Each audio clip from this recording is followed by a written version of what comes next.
March Madness continues on a Saturday afternoon. We welcome you from Dickies Arena in the Lone Star State. We're in Fort Worth, Texas. New arena, first time they've hosted an NCAA tournament.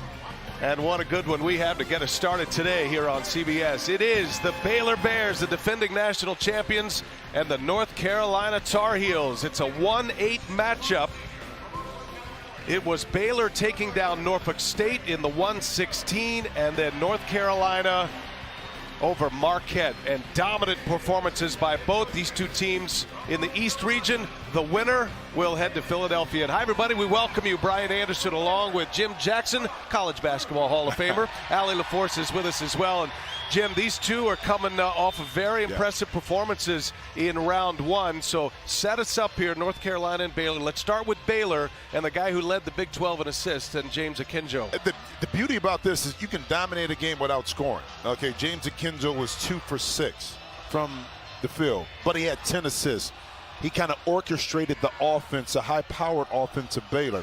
But then you go to the other side of the ledger, and you talk about Armando Bacot. And the reason why is because you got to pay so much attention to him, not just scoring, but keeping him off the offensive glass. So this is going to be a good strategic game between both backcourts and also front courts. Love this point guard matchup today. North Carolina with Caleb Love. Love was so impressive against Marquette. Had a great first half, 21 points in the first half, went for 23 overall. And James Akinjo, a terrific performance. As Jim mentioned, he was the facilitator. You know he can be a scorer. Baylor and North Carolina. There is Hubert Davis in his first year as the head man at North Carolina. Took over for Roy Williams and Scott Drew. His Baylor Bears defending their national title. It has been one of the great rebuilds in the history of college basketball down in Waco, and Baylor trying to make it back-to-back. We haven't had a back-to-back winner of the national championship since the Florida Gators in 06 and 07. How about this note, Jim? The first meeting all time between Baylor and North Carolina. Kip Kissinger will put it in the air. Brett Hampton, Donnie Epley are three officials, and away we go. The Baylor Bears have the first possession, and right away you get the ball into the hands of Akinjo. Akinjo and Flagler, this excellent backcourt. Flagler gets the friendly bounce and opens up our scoring in this second round matchup. Well, the key also, one of the keys for North Carolina is how they're going to play the pick and roll, because right there Flagler was able to get off, get to 15 feet, and get a clean look. So defending that and forcing Baylor to be a little bit more uncomfortable with their pick and roll game is going to be very important to North Carolina. R.J. Davis trying to get it inside to Bacot. Knocked away by Flo Thamba. All right, Jim, how about our keys to the game presented by Great Clips? Well, here's the thing about it. Contain the dribble for it, and I just talked about that. In regards to Baylor, loves to get multiple opportunities to swing it side to side to get you. See Davis pull up for a nice three. And for, North Carolina, here's the thing. Defending the pick and roll and being able to keep that penetration down in Baylor, make North Carolina take some tough twos. That was a tough two opportunity at the layup, and that's the story today with North Carolina, how they contain Flagler. And there's a steal. Kendall Brown. Brown all the way. Defense turning into offense, and we saw it all day on Thursday as the Baylor Bears took down Norfolk State. Well, if you haven't seen Baylor play this year, last year was all about the backcourt being so contagious defensively, okay? But they're longer, more athletic on the wing positions this year. So they haven't fallen off. It just shifted a little bit in regards to where their defensive pressure now comes from. Here's Love. Love had that great first half against Marquette. He made his first basket in that game. He misses his first try here. Akinjo lightning fast, and he sets up Flo Thamba, a little mid-range. No, and it's ripped out of his hands by Armando Bacot. First team All-ACC selection. Finished runner-up, did Bacot. Player of the year in the ACC. Highly decorated teams both. North Carolina coming in here as an 8 seed. They were firmly on the bubble until they got hot late. Matter of fact, they've won 13 of their last 16 games. Put together a 6-game win streak late, including a win on the road at Duke in Coach K's final game. Nice With skill. one to shoot, R.J. Davis knocks down a triple to put the Heels on the board. But how about the find by Brady Manick? Because he could have kicked it up top, but he saw the rotation beginning to happen, and he was able to kick it over to R.J. Davis for an open three who knocked it in. Offensive foul. Flagler, it's going the other way. Yep. Offensive foul, Baylor turnover, and Flagler's first. Well, watch this. Here's really good defense by Baylor, but watch Brady. He sees that Flagler is already committed up top to Love, and then the offensive foul. Now, keep in mind, Carolina was 13 for 35 from the three-point line. A lot had to do with Caleb Love, but that's a key indicator when Carolina is rolling. And that is going to be tough to stop. Offensive rebound. Love has missed badly twice. A little bit of concern early. Well, that's got no concern here from R.J. Davis. I mean, North Carolina, you start looking at their featured scores and in Love and Manick and down inside to Baycott. And suddenly here early, the guy who's found himself open is R.J. Davis, and he's knocked down a couple of threes. Well, that's part of the scouting report, too, because you want Davis to have to beat you. Look, he was only 1 for 5 in the last game against Marquette. So if he's going to beat you, you just make the adjustment early on him. But you don't want Caleb Love to be able to get started in this game because he puts so much pressure and stress on the defense that other things open up. Both of these teams starting their day early. Oh, Davis, he's cooking early. R.J. Davis knocks down another triple, making that a long two, actually. North Carolina now on an 8-0 R.J. Davis run. Now, this is an 8 seed, right? Whoa. North Carolina? Yes. And again, they are happy to get into that 8 seed, but they're not playing like an 8 seed right now. This is a team that is rolling. Yep. And match it up against the top-seeded Baylor Bears as Brown comes up short. Well, it's going to be a lot of one-and-dones for Baylor, Jim. Baycott clears the rebounds. A lot of people ask me about North Carolina. Why are they 8 seed? I said because early in the season, their schedule, they dropped some games, but they got better as the year went on. So that's the reason why. And R.J. Davis is a big key to why North Carolina has become one of the prominent teams in the country. He's loving all bit of this. Carolina up 4. Now we welcome in the third member of our team, Allie LaForce. Hi, Allie. Hey, Brian and Jim. Well, Baylor head coach Scott Drew has the itch. He was the youngest active coach in Division I to win a national championship last season. He's in a hurry to do it again, but two things stand in his way: North Carolina and Dickies Arena. The team showed up today, and the garage was closed, so Coach Drew was humbled by it. Went up to the garage door. He's begging on the door, "Please let us in. We want to win." But that is one thing he tells to his team: stay humble and stay hungry. And this time it wasn't the opposing team keeping him humble, it was the arena. Hey, Allie, I understand because I go to a lot of places. They look at me like I'm crazy. Close the door on They Jimmy. close the door. Get out. I'm trying to get in cigar bars, and they're like, who are you? What are you doing? But you know what? But that's his personality. Yes. Think about when we were sitting down talking to Coach Drew, just how excited he was. Because this game, this pressure can wear you down. But it's never the case for Coach Scott Drew. He's always in a positive mood. And if you're not feeling that way, he will. His attitude is very infectious. I love to see it. Well, he lives what he preaches. Yep. The culture of joy that he spreads here. And the Baylor Bears, North Carolina, got themselves a 9-0 run going. Baycott with the free throw. And Sohan in the game for the first time. Jeremy Sohan, he is a serious threat. Yes. The freshman. He was born in Oklahoma, raised in London, of Polish descent. His mother is from Poland. And he figures to be a one-and-done player at Baylor. He's a talent. In the corner, and that one is down. Another one good for Caleb Love. So his first basket after he missed his first two, and this Baylor run continues now. A 12-1 run for the North Carolina Tar Heels, I should say. R.J. Davis really got him going with those 8 straight points. Akinjo can't connect. Here comes Carolina.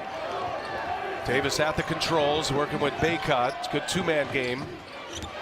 Baycott, flurry of moves, and Baycott scores on Flo Thamba. Nicely done. Well, it's beautiful patience that time by Baycott. Also, that middle pick and roll is so tough to guard. When you have a young man that has a repertoire of moves, it's tough to stop him. Finally, James Akinjo is able to get to a spot and pull up for a nice little jump shot. But Carolina very patient offensively against this pressure defense by Baylor.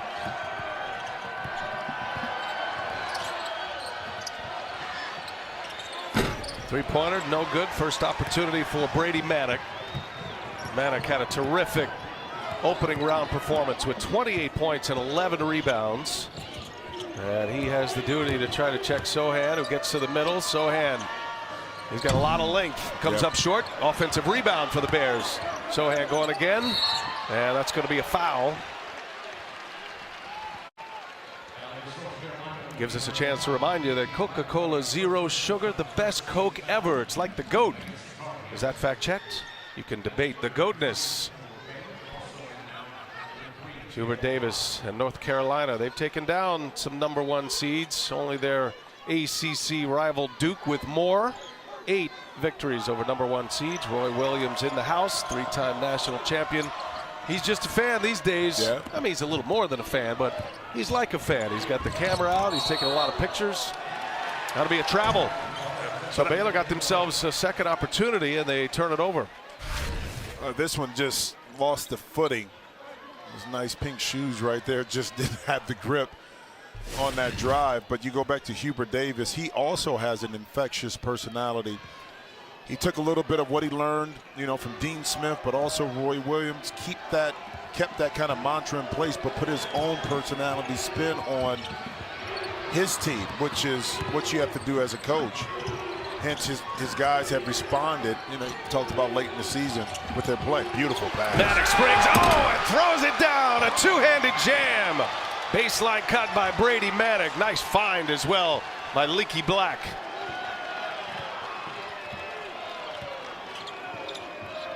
Black has both the assists now. Here is Akinjo, and he's got the switch he wants. The big man's on him. Akinjo goes by him. Quick release and scores.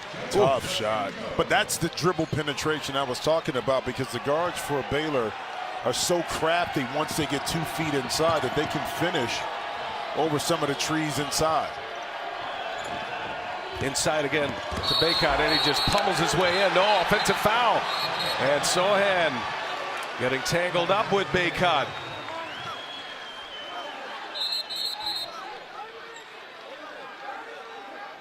Three officials quickly restore order. Emotions are high. Oh, yeah, the push off right there by Baycott with the arm. Watch it here. Sohan in great position, but it's the push off. And I was in the elevator with Sohan yesterday. He had a little ice cream. Yeah. He was. I mean, it's funny. You think about these young men. I said he's a freshman. He's young, right?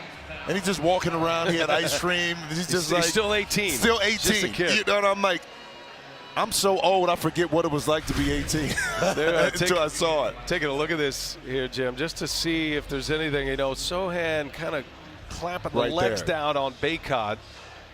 Right there. That's what they're looking at. Going for a ride. Sohan has tried to check Baycott a couple of times. And we have Gene Steratore standing by in New York for any discussion of officiating, especially when these officials are going to the replay monitor. Yep. And let's bring in Gene now. What are you seeing there, Gene? What they're looking at is when the foot gets stuck, the Baylor player is squeezing that foot right there, as we see, and he's extending that hold on that foot, which is a safety issue. Now, look, that's after the foul occurred, so that's a dead ball scenario. So I believe they'll go to a dead ball contact technical on that because of the fact that this could be a safety issue, and it's after the play ended, so that turns into a dead ball contact technical foul there. You're right on it, Gene. Just as you were explaining that was the announcement that was made. So the officials, led by Kip Kissinger, and a dead ball contact technical, and Love will do the honors for North Carolina. Gene, that's why you get paid the big bucks. Right on right there. In real time. Right, real time, right there. You got a veteran officiating crew. It's great to have Gene along with us as well. He never misses. Kip Kissinger, the referee in his 12th NCAA tournament. He's officiated a Final Four. These officials, they are advancing as well. They're being evaluated with each round, and it's an honor for them to continue on, just like the teams and the players in this NCAA tournament, all under the heading of J.D. Collins, who does such a terrific job. So it's North Carolina by 8. get the tee and possession. And Brady Maycott knocks another one down. And Manick hits a big one. And that time, Baylor, underneath out of bounds, chose to go to a zone, which made the pass to Manick a lot easier, able to step right in and knock it in.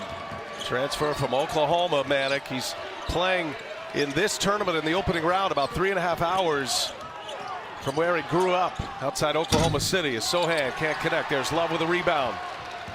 North Carolina rolled Marquette in round one, and they're off to a similar start here against Baylor. Love, no. Oh my goodness. Sohan and Akinjo are fighting for the ball. Yep.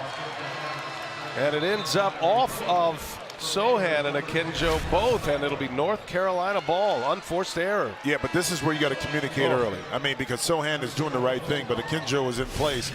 Someone has to say, I got it right away.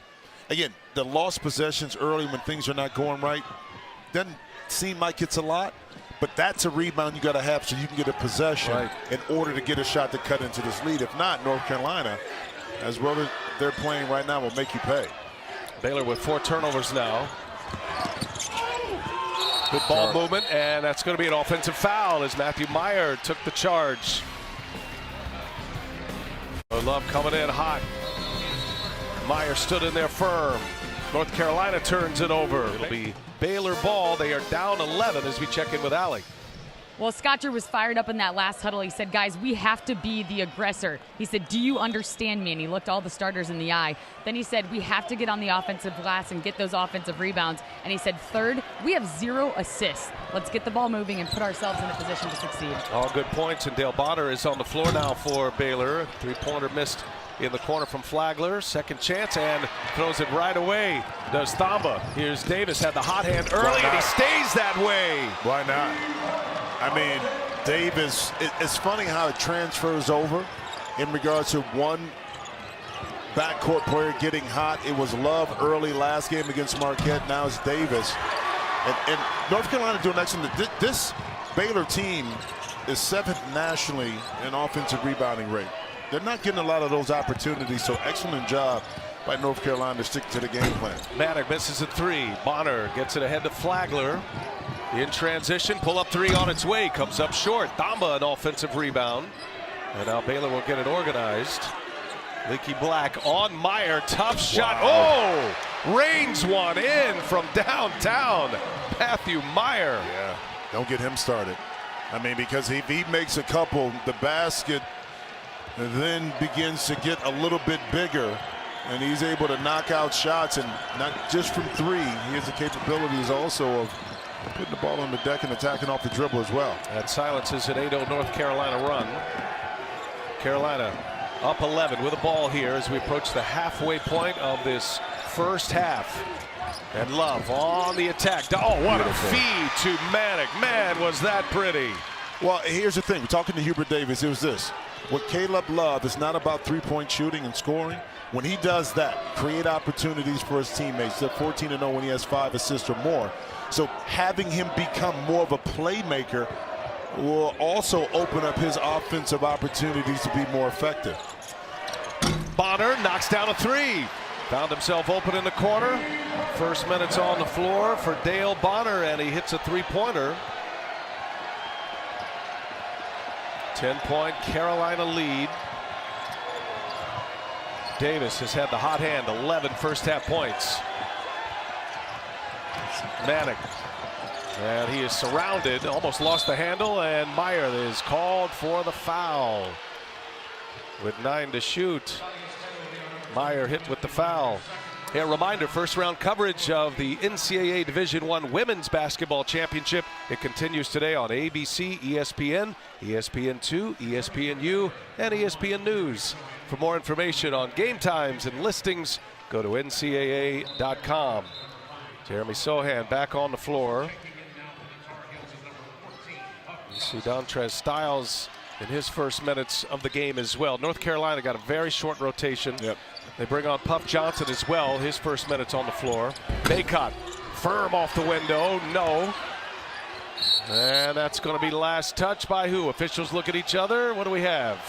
And it's going to be Baylor ball.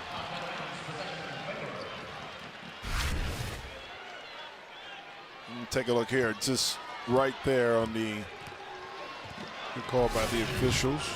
Let me throw this at you, Jim. Talk to me. Baylor Bears have won 7 straight NCAA tournament games.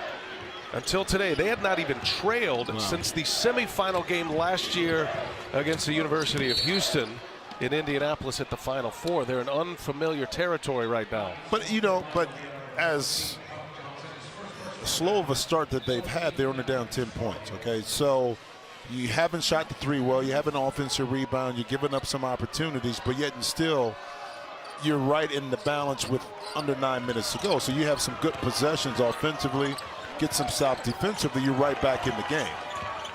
Here's a Kenjo for 3. Missed it badly. But not that one. Didn't come out of the hand at all.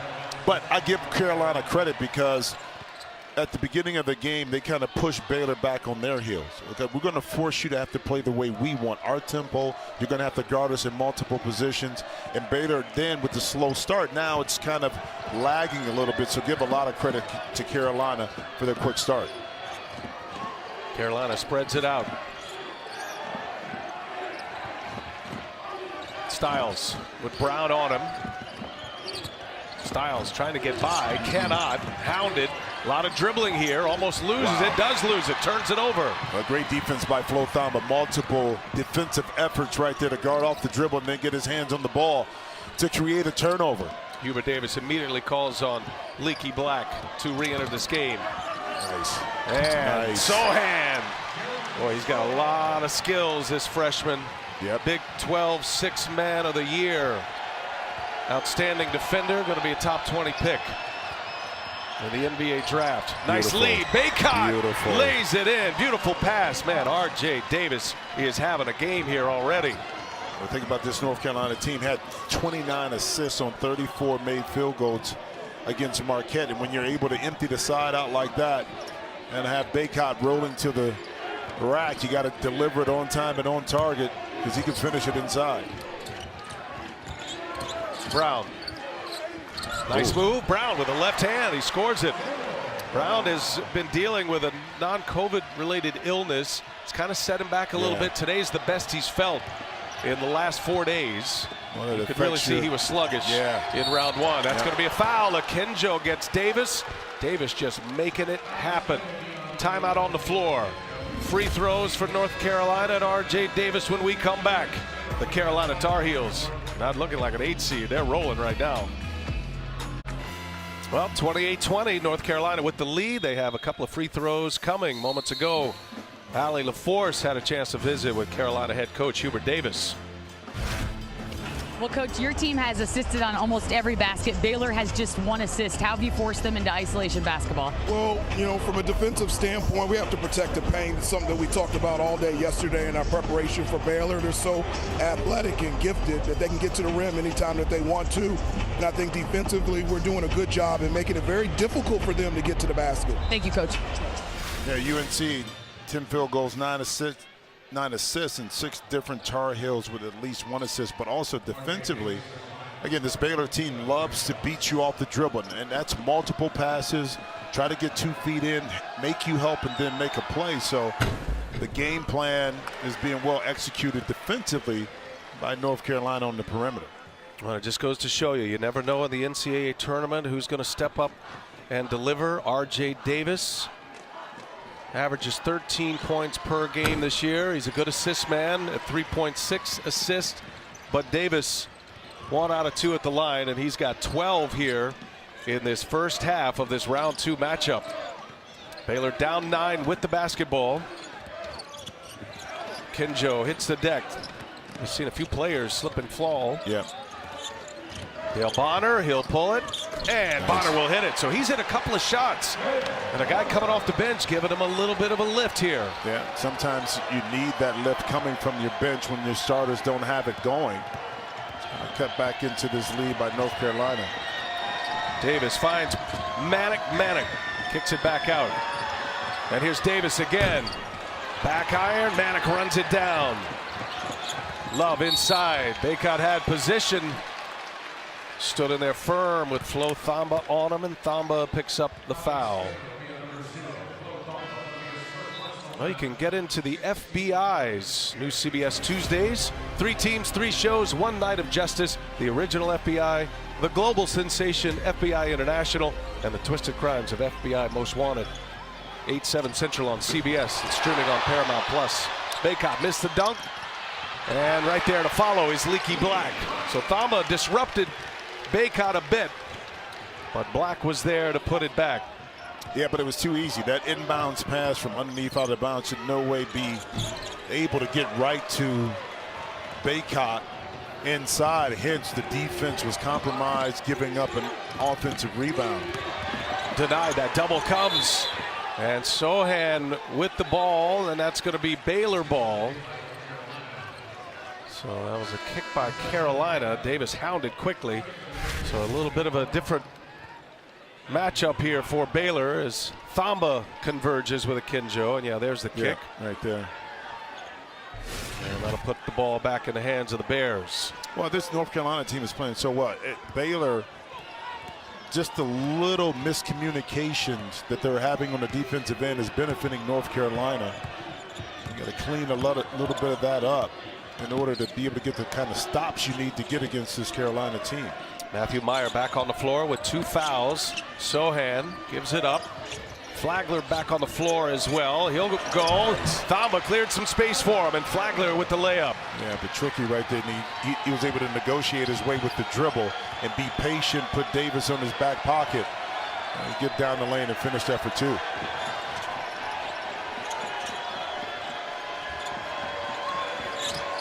Manek posting up, got the mismatch. Needed help. Thamba comes late. Manek can't hit though. Baylor on the move. And Meyer lost his dribble. Here goes Bonner. Sohan in the corner. No. And Leaky Black. It was Bacot and Black that kept that alive, making sure Baylor did not secure that offensive rebound. They've done a good job, Carolina, in that category. Bacot off balance. Akinjo getting his first breather. That backcourt of Bonner and Flagler now. Flagler dealing with a sore left knee. You can see the wrap he has on it. They've got to be careful with his minutes. Probing, long 2. Thamba back tap. Another 20, and Meyer saves it, but right into the hands of Davis. Davis taking on Bonner, and a block. Free throws coming for R.J. Davis. His fingerprints all over this first half in this round 2 matchup. Yeah, and sometimes the hustle that we saw from Meyer right there doesn't benefit you because he lost control of the ball, kind of took his eyes off of it. Then when he saved it right here, he saves it right into the hands of R.J. Davis, who did the smart thing. He attacked immediately off the dribble, and Bonner tried to get in position to get his feet set to take the charge, but unlikely outcome on that one. R.J. Davis knocks the first one down. Back on the floor comes Kendall Brown as Thamba will sit. R.J. Davis, his dad Robert, he was a scorer, over 2,000 points at Mercy College. Davis not necessarily a high volume scorer. Matter of fact, had just 2 made threes in his last 3 games combined. And Davis here today already, he's made 3 threes, and he's got 14 first half points. Carolina 6 for 8 from the line. Baylor has not been to the charity stripe as Bonner lets a 3 loose, and Black clears. Manek inside. Meyer hits the deck hard. He's going to pick up his 3rd foul, and Meyer will head to the bench. Foul was on the floor. North Carolina active, and a scary fall here for Matthew Meyer. Yikes. Also, Jimmy and I looking forward to our invites to Augusta National at some point. We'll be right here if you need us. Yeah, you can anytime you want. I'll give you the address. Send it out. Just take a couple days off. Yeah, no problem. No problem. Wait, maybe we just need to get in with Jim Nance a little bit. Yes. Get the word in for us. You got his number? Brady Manick knocks down the free throw. I know people. Meyer is on the bench with his third foul. That's a story for Baylor. Yeah. Baylor a little bit deeper, but they have suffered a number of injuries throughout the year, specifically to one of their outstanding players, Jonathan Chama. Yes. And he was a big part of their national championship team. The junior from Cameroon, a season-ending knee injury February 12th, and a big loss for the Bears. Carolina up 11, Baylor with the ball. Akinjo's had a quiet start. We got Meyer in foul trouble. 6 to shoot now. Leaky Black, Carolina's top defender on Akinjo. He kicks it, and Brown misses. And Styles flying high for the rebound. You can see Hubert Davis, Jim, with a little bit of a cushion here in the first half. He's getting some rotation pieces in. You get to the second half, though, they call him the Iron Five for a reason with Carolina. Their 5 starters are used to playing extended minutes. Matter of fact, all 5 of their starters played the entire second half in that win over Duke. Three-pointer no good. There's Brown with a rebound. But Hubert Davis is doing an excellent job in kind of stealing some minutes in order for these guys to get a little break with the TV timeouts himself, and how they're playing in regards to controlling the tempo of this game. Akinjo, Manick on him. He gives it up. Here goes Flagler, and that's going to be a foul. Leaky Black. That freedom of movement emphasis this year. You see the bench points. So, I mean, they're down bottom third. North Carolina just gets very little production from their bench, just spot minutes to give their starters a breather. Baylor, much more significant contributions off the bench. Baylor is without L.J. Cryer as well for the weekend. He's been out since mid-February. It's a big loss for them, the sophomore. So Chama and Cryer. Baylor's rotation shortened up as well. Another Baylor turnover. Yep. Great defense, help side defense, forcing Flagler right to the baseline. Baycott takes Sohan on the post. No. Sohan is hugging there well against Baycott. That looks to be a matchup that Hubert Davis wants to look at, and it has not worked very well as Flagler gets to the middle and scores. Yeah, and that may be a way for Baylor, too, to attack this North Carolina pressure early. Yeah, of course, securing the rebound, pushing it up quickly. Those gaps may be open a lot earlier for Flagler and the rest of the backcourt to get inside. Baycott gets it deep and now scores it with the right hand. That's his spot right there. And Baycott able to put one in to put Carolina up 11. Baycott now with 7. Styles in for the help. 16 to shoot for Baylor. Well, Baycott, too, did his work early. Brian, he sprinted down the court, got low position inside, so it was an easy pass, and all he had to do was spin to the baseline and kind of go to work. So, excellent job of sprinting the court. Baycott with a double-double against Marquette, 17 and 10. Did a lot of that work in the second half. He and Brady Manick were excellent in the second half in a blowout win over Marquette. Flagler has to take a tough shot over Davis. There's a theme developing here with Baylor. I mean, they're being forced into some difficult shots. Well, they are. Look, listen, they had 24 assists in the last game. They only have 2 right now. So you got to give a lot of credit to the North Carolina defense for not allowing them to get those open looks off the dribble penetration. Davis again, and another one is good.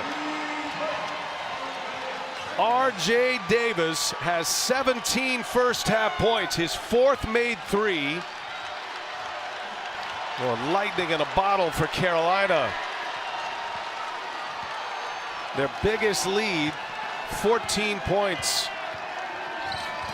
Now Brown spins, and he draws the foul on Brady Manick. Well, you think about this. R.J. Davis was 1 for 5 from behind the three-point line against Marquette. But, as you know, Brian, when you see the ball go in early and often, now the confidence is there, and R.J. Davis hasn't let his foot off the gas pedal as of yet.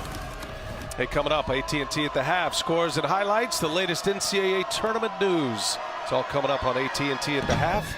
E.J. Kenny, Wally, and Clark Kellogg standing by.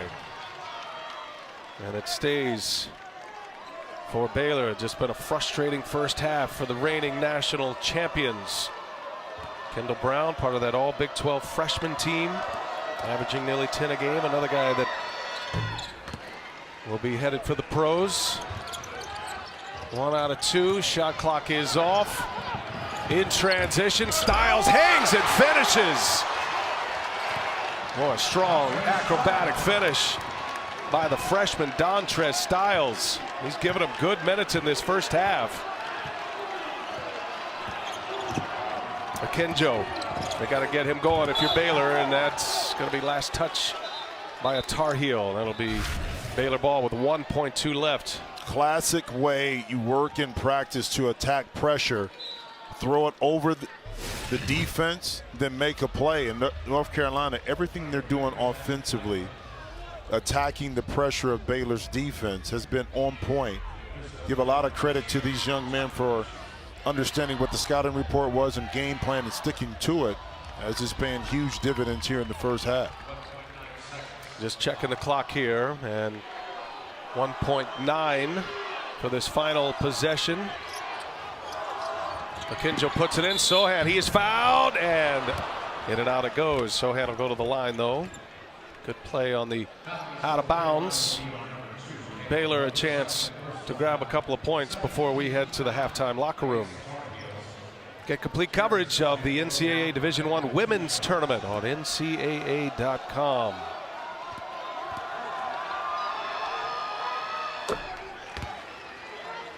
North Carolina had a 28-point lead going into the half against Marquette. And they are continuing their terrific offense, and a lot of it starting from their excellent defense.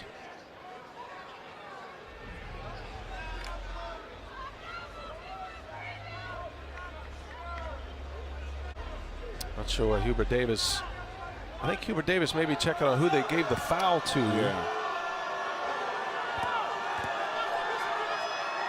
Sohan knocks down 2. 13-point North Carolina lead as we go to the half, and the R.J. Davis show in this first half. 17 first half points for Davis, 4 made 3-pointers, and the Carolina Tar Heels up 13 in this second round matchup as we send it to Allie LaForce. Well, Coach, you've been battle tested early. What happened and how do you close this gap? Well, first they did a good job on the glass. They did a good job getting 50-50 balls. They did a good job in transition. We picked up our intensity. We got to get better shots, and I think we're going to have a much better second half. Thank you, Coach.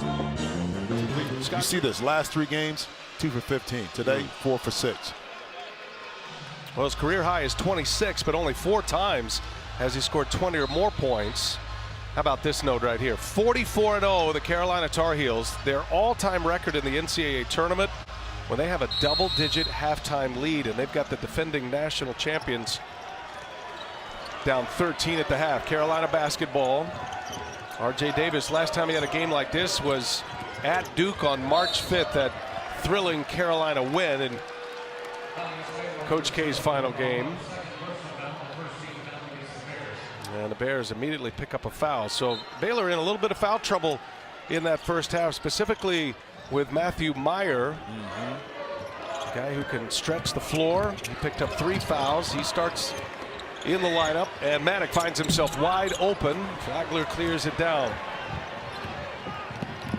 Akinjo had a very quiet first half. Bears need him to be their best player on the floor. Akinjo, the Big 12 leader in assists and steals, and he puts up the first one and he misses again, and that's going to be a foul. Kendall Brown out of position. He fouls Maddox. Well, but Carolina is doing an excellent job of closing the gap, not allowing James Akinjo to be able to get his foot and shoulder by them, to be able to get deep penetration. They're closing the gaps. They're forcing him to take some tough shots and get off the basketball. Akinjo with Thomas surrounding Davis, and a timeout is called. Carolina gets the timeout. A little trapping defense. You're going to see the pressure ratchet up a little bit more, I would think, from Baylor here in the second half. One of college basketball's blue bloods, North Carolina. Championship history dating back to 1957. Took down Will Chamberlain and Kansas. There's MJ and Worthy. Dean Smith cutting down the nets in '93, the first 3 titles, and then the Roy Williams era. 3 championships, 05, 09, and then once again in 2017. North Carolina Tar Heels. They might be an 8 seed, Jim, but they come into this tournament hot, and they are still North Carolina.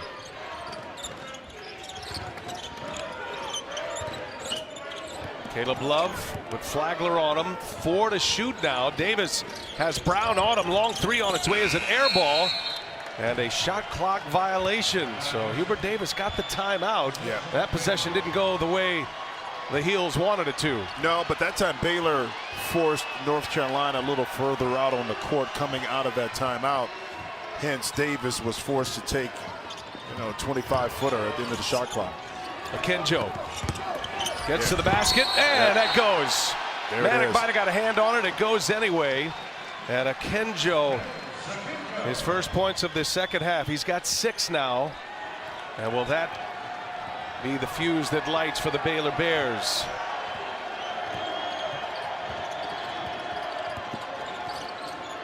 Davis drawing a lot more attention in this second half. Here's Love. Thumba's out on him. Mismatch they want. Inside Baycott. 2 surrounded. He missed the bunny. Yeah, Brown, good defense, good recovery. Got switched down low, but able to contest that shot. And Brown for 3. Comes up short. To follow Meyer. No. Meyer thought he was touched going in.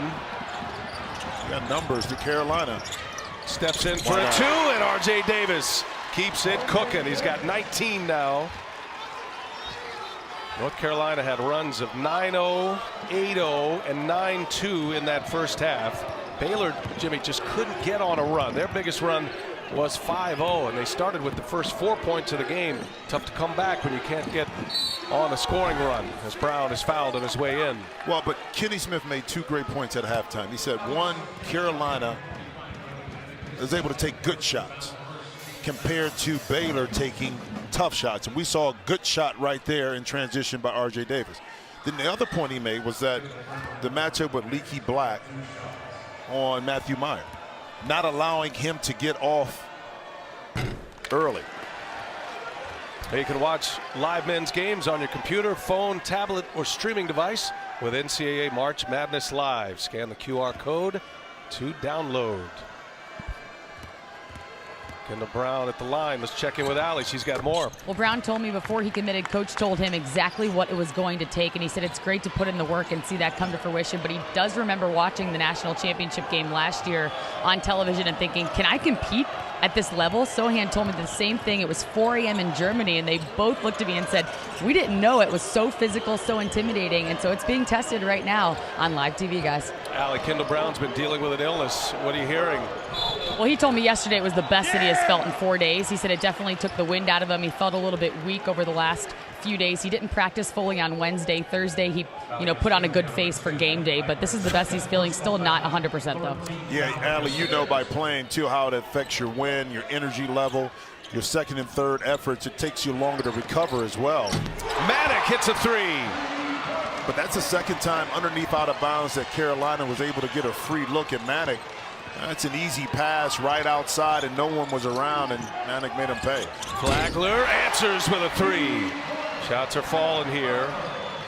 Flagler playing on that bum knee. He's got 9 now. Maddox, remember, scored 28 against Marquette, had 11 rebounds, had a 20-point double-double against Duke in that March 5th game. Here's Love, and no, he missed it badly. He's having a tough shooting game. He's now 1 for 5, 1 for 4 from 3. Akinjo goes right by him, denied by Baycott. Now the Heels in transition. Davis, little hesitation, leaves it Baycott, and Thamba fouls him from behind.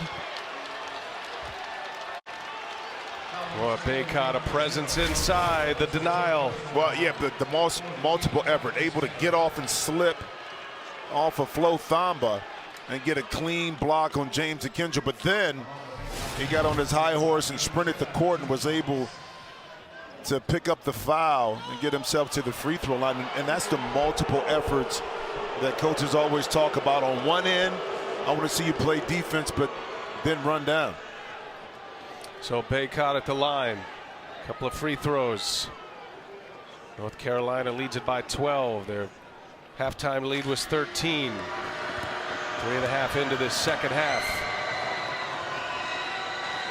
Good chance to take a power pause presented by Powerade. Back to Allie. Well, North Carolina might have won 13 of its last 16 games coming into the tournament, but it didn't always look that pretty. In fact, there was a time where they lost 2 back-to-back games to Miami and Wake Forest, both by 20-plus points. And I talked to Baycott exactly about that. He said, listen, as a team, we struggled trusting each other defensively and offensively. We weren't together on a rotation. So after Wake Forest, they got back to Chapel Hill after midnight. The team sat in the locker room for hours. They didn't leave until their communication woes were resolved. They said, if we want to be special, we have to lock it in together. And the last month, it's been all about trust, guys. I love it. And that's accountability taken on by the players and not just the coaching staff. And when you have that accountability amongst your teammates, things can change quickly, and we see that proving so with North Carolina. Talk to Hubert Davis. Everybody wants to talk about that Duke win as Manick is fouled by Meyer. He'll pick up his 4th foul. So Meyer has 4, Thamba has 3, and the Bears are in big trouble here in Fort Worth, Texas. The Bears right now 5 fouls as we're 4.5 almost into this second half. They're racking up the fouls. Meyer has 4. Thamba's going to stay on the floor with 3. Yeah, one has to stay in the game, and Thamba is the one that maybe can help secure a little bit more, you know, from a defensive perspective. And I think with Meyer too, the foul trouble has affected, along with Leaky Black and the defense, his offense. As far as the lack of production thus far. So Manick, who had that huge second half against Marquette, able to extend it to 49-35. Manick with 13 now, and here's a Akinjo, and he can't buy one. Offensive rebound, set up Akinjo again. That was Brown with a board, and Akinjo knocks down to 3. Yeah, 2 clean looks. Akinjo able to finally get it in there, but excellent recognition off the offensive rebound by Brown to get it to Akinjo quickly. Akinjo's first made 3 of the game. He's got 9 now. Manick guarded by Sohan, and that's knocked out of bounds. That'll be North Carolina ball with 13 to shoot. Nice play, Thamba. Well, they'll pick and roll, got a clean look, but there's Brown, because North Carolina defense was scrambling, able to get an offensive rebound. And that's, you know, one of the keys for Baylor all year has been their ability, not only the offensive rebound, but to convert those into points. 7 offensive rebounds for Baylor. They're +3 in that category over Carolina. And that's going to be a foul out on the perimeter. Brown picks up the 6th team foul for Baylor at the 15-11 mark. Yeah. You saw Scott Drew point to his head. We got to be smart. Yeah, but also, too, I think he's probably a little upset that they're calling it so close. It was a little bump, but not, I don't think, enough to warranted for a foul in that situation. I think that's where his frustration is at as well. And an offensive foul. Man, that was risky. Whoa. Flo Thamba sitting there with 3 fouls. And the offensive foul is called. Baylor with the ball. Well, you trust that Thamba will make the right decisions, and he did. By putting his foot close to the sideline, there's no way that Caleb Love was going to be able to get around him, and he squared right up and took him. Like you said, it was risky, but it did pay off in that instance. Love now has 3 fouls. He's defending Akinjo. Goes right by him, but Baycott there to deny.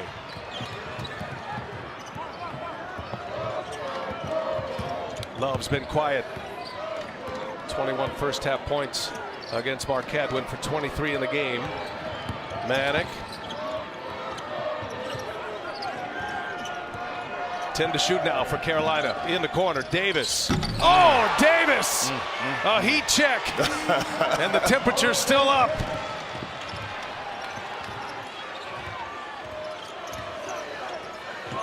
Akinjo gets Love in the air. Turns it over. Davis, he thought about it and he walked with it. Yeah. Hey, I'm saying, why not? R.J. Davis, he's made 5 threes.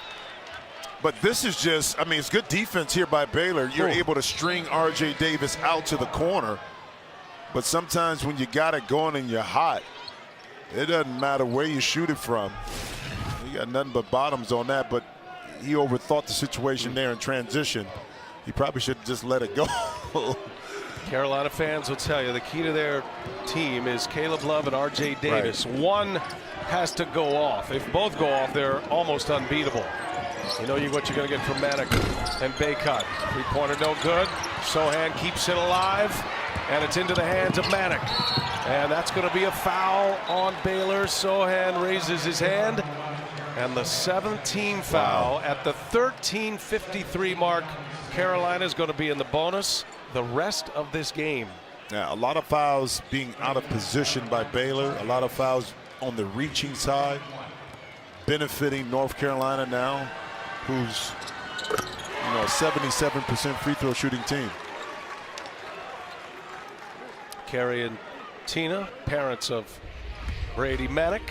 Hey, Star Trek Picard is back. The highly anticipated new season is now streaming exclusively on Paramount Plus. Head to ParamountPlus.com to try it free. North Carolina, Jim, to your point, best free throw percentage in the ACC at 77%. They're going to be on the line quite a bit. Here's Brown for 3. Calmly laces it. No. And one and done into the hands of Davis. And in transition, Brady Manick running the floor. And Scott Drew wants to talk it over. The hottest team coming into this tournament, North Carolina. They've remained that way in the madness. Our heels are rolling, and there's a couple reasons why. Just falling asleep by Baylor. You don't see this often. Underneath out of bounds, there's been 3 occasions where North Carolina has just had free looks. I mean, that's just too easy. Even on the 2nd and 3rd effort, Carolina able to tip it in, and then another open opportunity by Manick. This is not the Baylor defense that we're accustomed to seeing. Here's North Carolina taking advantage of not just the offensive situations, but special situations they were able to capitalize on. Well, Baylor, the defending national champs, the target on their backs, been one of the winningest programs in the last few years. They are in trouble here. A lot of basketball to play. They need to make some of these, and Brown comes up short again. Brown having a rough shooting game. That's his 4th consecutive miss from beyond the arc. Baylor jumped out to a 4-0 lead. It has been all North Carolina since. They've got a chance to go up 20, possibly 21 here with this possession. They've knocked down 8 threes. This is a little floater and a foul. So Davis going to the hole that time. And the foul's going to be on Dale Bonner, who just checked back in. And it'll be Davis at the line. So if you're Scott Drew right now, Jimmy, what's the way back in your mind? They're in some foul trouble here. Yeah, and that's the issue, is that defensively you have to give stops first and foremost, okay? And offensively, they're getting shots. They're getting open shots, but they're not able to capitalize off of it. Can you get yourself to the free throw line? Can you create opportunities off of your defense to maybe get out and run, get some easier layups versus this North Carolina defense, and then start to flow? But it's going to start on the defensive end first and foremost. Kendall Brown heads to the bench. Brown just 2 of 7, scored just 6 points. He's got a couple of fouls. Baylor already with 8 fouls, and R.J. Davis continues his terrific round 2 performance. See, Scott Drew is going with a 3-guard offense to try to get some momentum going. Maybe some dribble penetration with Bonner, Flagler, and also James Akinjo. Davis deflected that one out of bounds. Jeremy Sohan running with Bonner. Bonner was supposed to be a development player this year. Bonner transferring from D2 Fairmont State. Not only into the rotation, he started a couple of games, and he's going to have to play a big role in this one as Akinjo misses a 3. Sohan the offensive board. Sohan had it denied by Baycott, and Baycott rips it out of the hands of Thama. That is North Carolina ball. You know, part of being an outstanding defensive player is positioning. To be there when needed. And Baycott seems to be in the right place at the right time in order to influence and not always block the shot, but be an influencer inside. And that's just excellent positioning defensively by Baycott. Tell you, Baylor fortunate they didn't pin the fourth foul on Bamba. And Manick sticks it on the other end. You see how quick that stroke was? I mean, like a flash. It was in his hands and it was up and out, and that was good defense to contest the shot, but better offense that time by getting it off quickly. Manick's on fire now. Sohan, tough shot. No, and Bamba is going to pick up the offensive foul. Manick comes up with a primal scream. He's got 11 in the half and now 20 for the game, the transfer from Oklahoma. Well, when you got a quick trigger like this, he's open underneath. It's okay. I don't get the 2, I'll take the 3. And that's a great closeout by Sohan too as well. But North Carolina right now, offense is just rolling. As soon as this one is over here on CBS, Brady Manick, Allie LaForce is having some run. He's at 20 points now, 11 in the half. And he's feeling right at home here in Fort Worth, Texas, isn't he? He is. He also had 40 family members and friends at the game on Thursday. He said there's only been 5 games in his entire career that he hasn't had family at the game, so he likes performing in front of them, but Coach couldn't have higher praise for him. He said not only is he the best player, he's the best guy on the team. And 12 months ago, Coach didn't even know him. He said, we just work together really well. And I told him when I recruited him, we need you. Also, he has a black eye, and I asked him, wow, you're really getting banged up out there. He said, oh, no, that was from Wednesday's practice. Hey, Allie, you're a basketball savant. Is it me, or does Manick have that 78, 79 Portland Trailblazer, Bill Walton? No question. No question. He also said he thinks in his mind that he's always open. So that's the mentality of that team as well. The hair is flowing. I love it. You know, he lost his headband on Thursday. He told me, no worries, I have about 7 or 8 of them in my book bag for backup. Oh, he's got that quick release, and we're seeing it today. Baylor basket on the other end stopped a 13-0 run. Love almost walked. Sohan right on him, and there's Manick again. And how about 13 second half points? Now 22 for the game. And Flagler lays it in. Boy.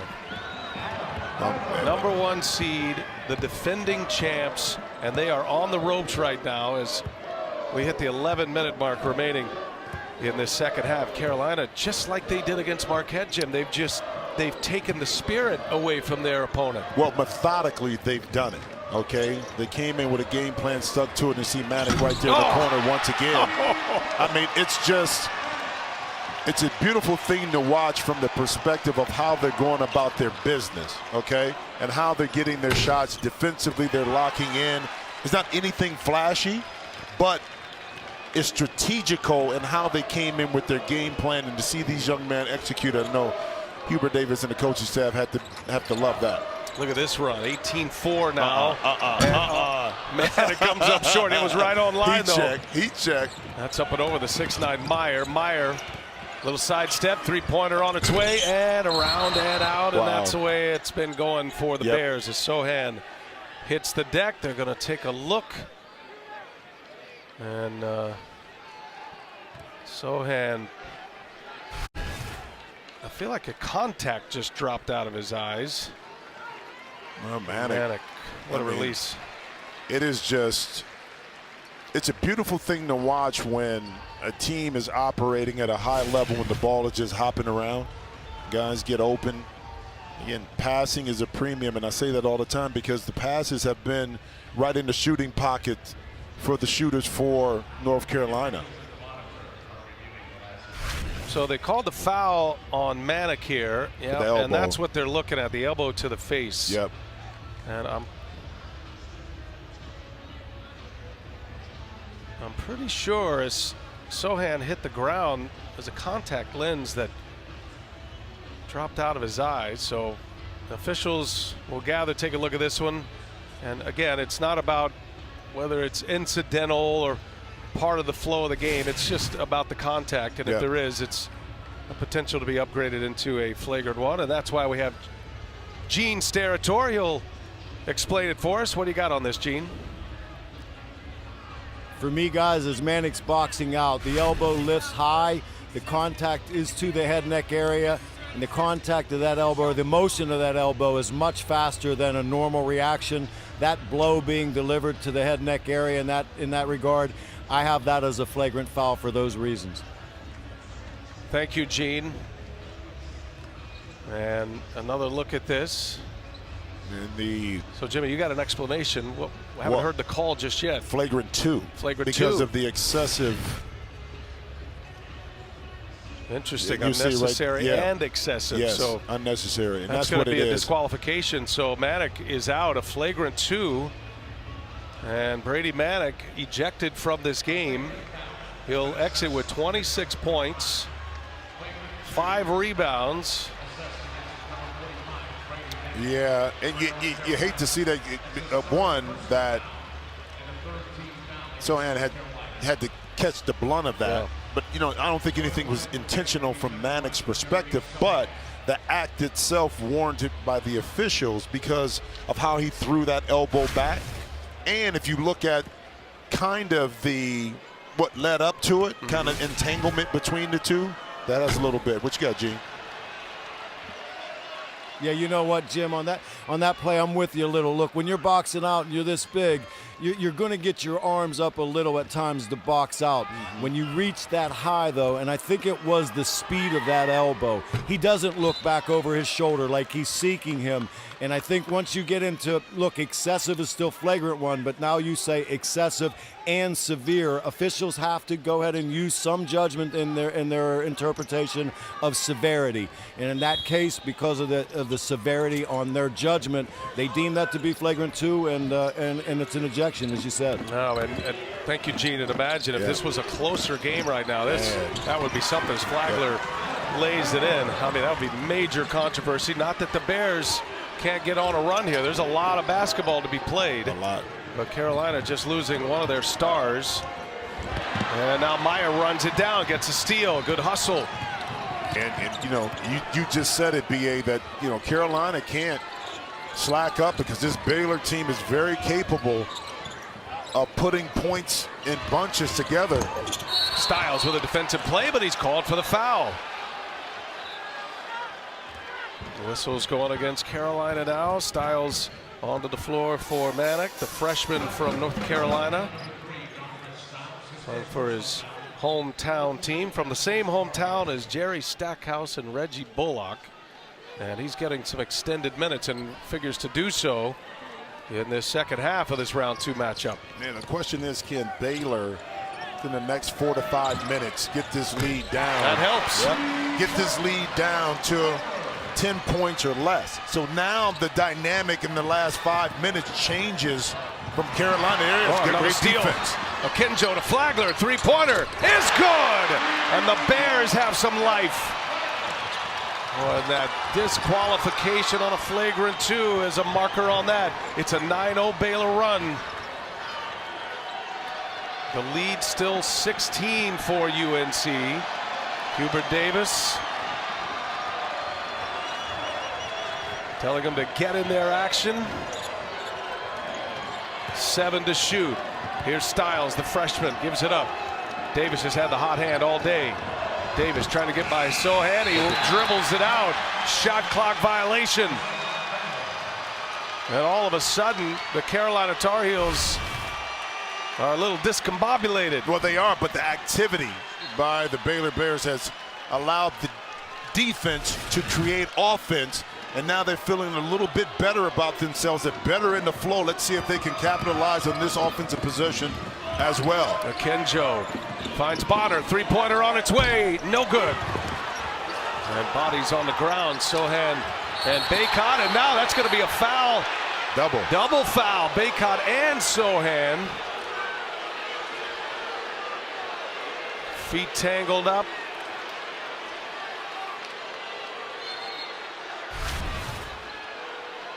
You know what's interesting, talking to Hubert Davis, and you see a lot of this contact and the toughness of Carolina. He said the perception of our team was that we were a country club team. So when Caleb Love and Daryl Morcell kind of got into it and the tempers were flaring, he loved every bit of it. Got double foul here, Sohan and Baycott. We'll take a break. let's do some housekeeping here. The officials, Jimmy, called a double foul on Baycott and Sohan. Then they went to the monitor during that timeout, and a dead ball contact technical foul called on Baycott. So Baycott picks up 2 fouls there. And let's again bring in Gene Steratore. Yeah, what I've got here too, Brian and Jimmy, is during the box out with Baycott and Sohan, you've got Baycott reaching around the box out, and he's restricting Sohan from his front as he's boxing him out. Sohan pulls Baycott down with him. That's where the double foul occurs. Now you have a dead ball situation with the whistle blown, and as Sohan is getting up and Baycott swings that left leg around, and in their opinion, and I agree with them, he intentionally throws that leg into Sohan's back, which is the flagrant 1 foul. Now I'll say this moving forward. This intensity is escalating now. Officials need to be focused. You don't call small change fouls, but you've got to make yourself present in this game verbally and with the whistle if necessary to get this game back into that type of control and let these players finish this game without any more extracurricular. That's great stuff, Gene, and something to watch as Sohan misses a 3. Akinjo, he ran it down but off his leg and out of bounds, and it'll be North Carolina ball. So Baycott has 4 fouls now after picking up those 2. And North Carolina with the basketball as we check in with Allie. Well, Baycott has been frustrated all game with Sohan's antics, and in the last huddle his teammates were telling him, do not let him get in your head.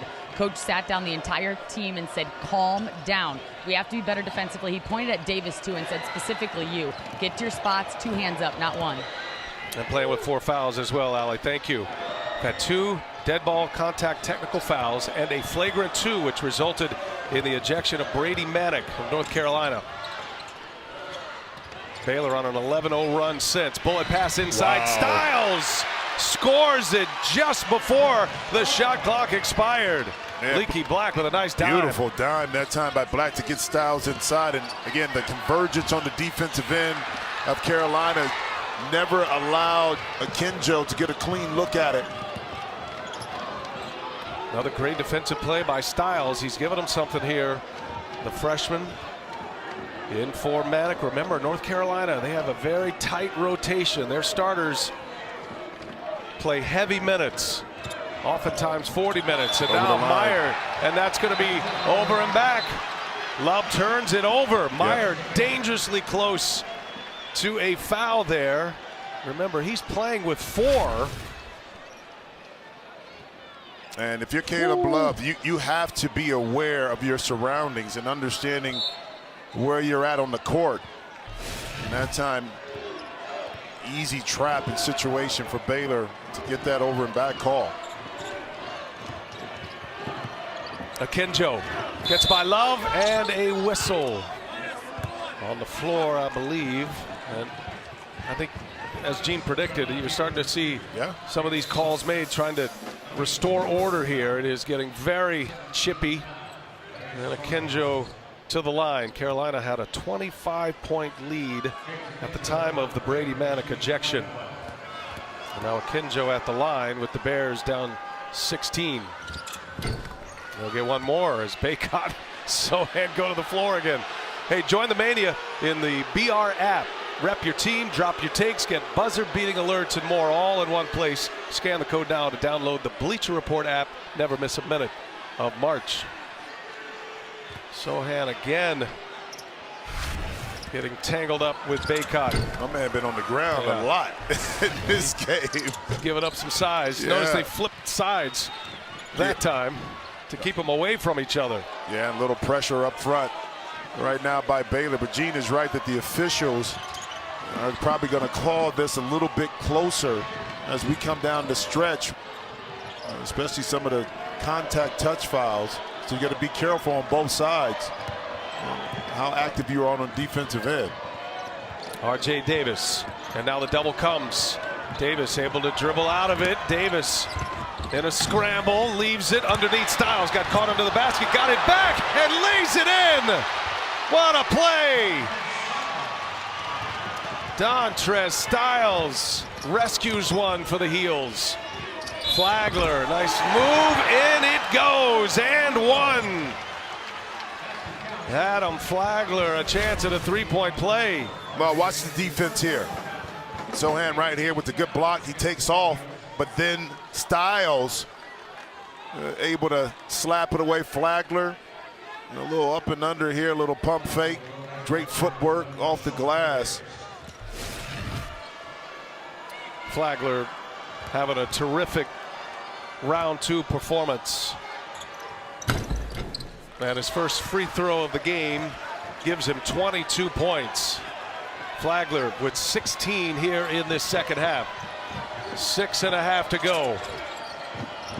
The top-seeded Baylor Bears, the 4th overall #1 seed, representing the East region and the defending champs. And they are down 13. Carolina pushed that lead to 25.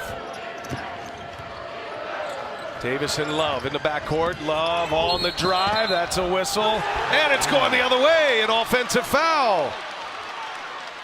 Well, I mean, the old adage that that's 5 fouls. Is that 5? Love is out, a DQ. Well, I mean, the old adage in boxing is that you have to beat the champ, right? And the Baylor Bears are not going anywhere. Yeah. I mean, North Carolina is going to have to hunker in this last 6 minutes, knowing that the onslaught from Baylor is just going to come at them fast and with a fury. And Puff Johnson is in the game to add some length. Deeper into the bench they go. Here's Flagler again. Oh, Flagler high off the window. The comeback continues. Baylor down 11. North Carolina with the ball. And they're minus Love and they are minus Manick. 2 of their starters gone. Puff Johnson and Dontrez Styles stepping into the spotlight here for Carolina, just hounding the ball. And now Leaky Black gives it up. Davis open for 3. It's on its way and no good. Flying high for the board. And a scramble for it. Somebody's out of bounds. That's going to be Baylor ball. Have you noticed this too, is that North Carolina, they're operating their offense a lot further away from the basket. Now credit Baylor for the trapping defense. Ooh. And let's see right here. Last touch by Akenjo, Jimmy. Well, he was standing out of bounds when he touched the basketball. Yeah. They got a break. Yeah. Not something you review until you get under 2 minutes of regulation and OT. 5.5 to go. Akenjo can't get by Davis. Sohan. Smart. And he's fouled. Sohan gets to the left. And free throws coming for the freshman Jeremy Sohan. Well, take another look. This is what we're talking about right here. He's standing out of bounds. Does he touch it? Is his hand on the ball or is it on the floor? You see what I'm saying? I think that's maybe why the official didn't call it, because he didn't maybe get contact with the ball. But smart play on this end by Sohan. Instead of settling for the jump shot, he saw the long closeout by Baycott, and he put it right immediately on the deck to get inside and force a foul situation to get to the free throw line. So very smart play that time. Sohan calmly knocks him down. And now the Bears are within single digits. This is a 20-4 run. Timeout. Black couldn't get the ball in bounds. Carolina wants to talk it over. And they're up and loud here in Fort Worth. Drives of the game presented by Nissan, and this guy right here has been a big part of it, Jimmy. Adam Flagler. Yeah, no, 10 for 17, 24 points in a big-time basket and drive that time. Again, that championship pedigree starting to peak out right now for Baylor. There's no quit in this team, and again, North Carolina has to match that same energy. They can't be tentative right now, which they've been in the last 3 or 4 minutes offensively. All non-shooting fouls the rest of the way here. Going to result in 2 free throws for both teams. Been a very physical game. 5:22 remaining. North Carolina had a 25-point lead. Baylor's been on a 24 run. Brady Manick was ejected with the heels up 25. Black having a hard time getting it in, and 5-second violation.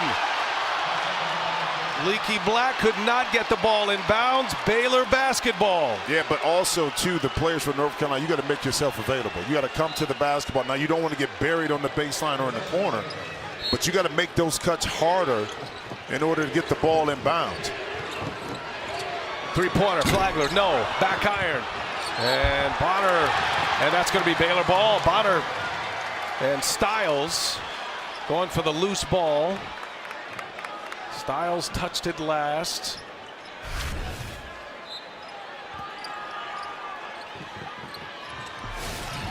They're that close. Yep.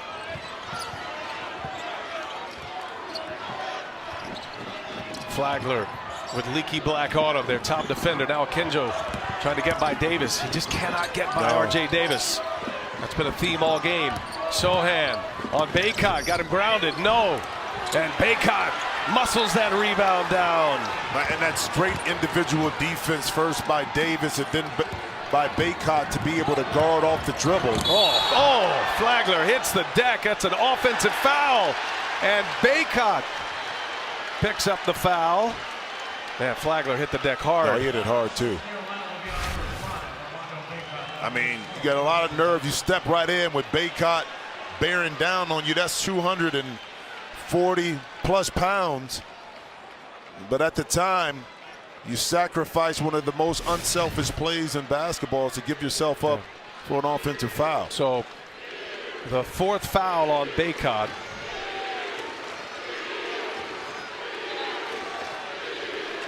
Foul trouble is a story here. So Baycott will sit. Probably won't be there long. Nope. And Justin McCoy will enter. Look at this lineup here for North Carolina. These are players that aren't familiar with being in positions like this. McCoy and Johnson and Styles, and Akinjo goes. He can't score it. Black is there for the rebound. And Black throws it off of Sohan. Baylor ratcheting up the defensive pressure. Well, you got to get open in these situations. Now, if you're Baylor, you want to funnel North Carolina players either under the basket or to the corner to get a really good trap.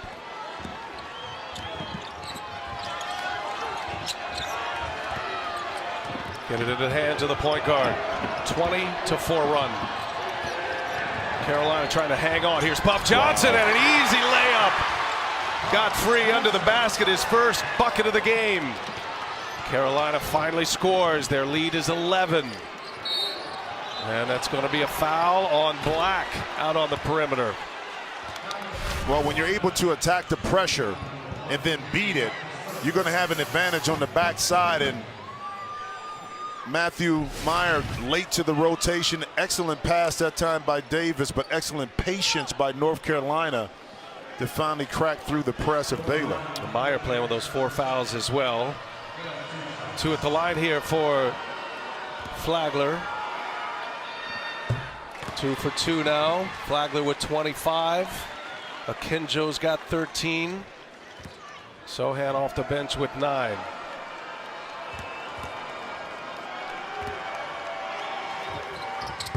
He's knocked out all 3 free throws. Flagler with 26 points, 20 and a half. Full court pressure comes. And Carolina able to get out of it. And now Davis will get it set up with Sohan on him. We approach the 4-minute mark in regulation. Carolina by 9 with the ball. Black passes it up, reset, 10 to shoot. Davis. Oh, he shows it, and it's denied by Akinjo. Akinjo comes out of the pack. Gives it up. Flagler, the hot hand. 3-pointer. No. Johnson the rebound. Wow, great look in transition, and Johnson with the great block out inside. Be a kick ball. And that'll send us to a timeout. Catch your breath. 3:36 to go. The Heels trying to hang on and take out the defending national champions.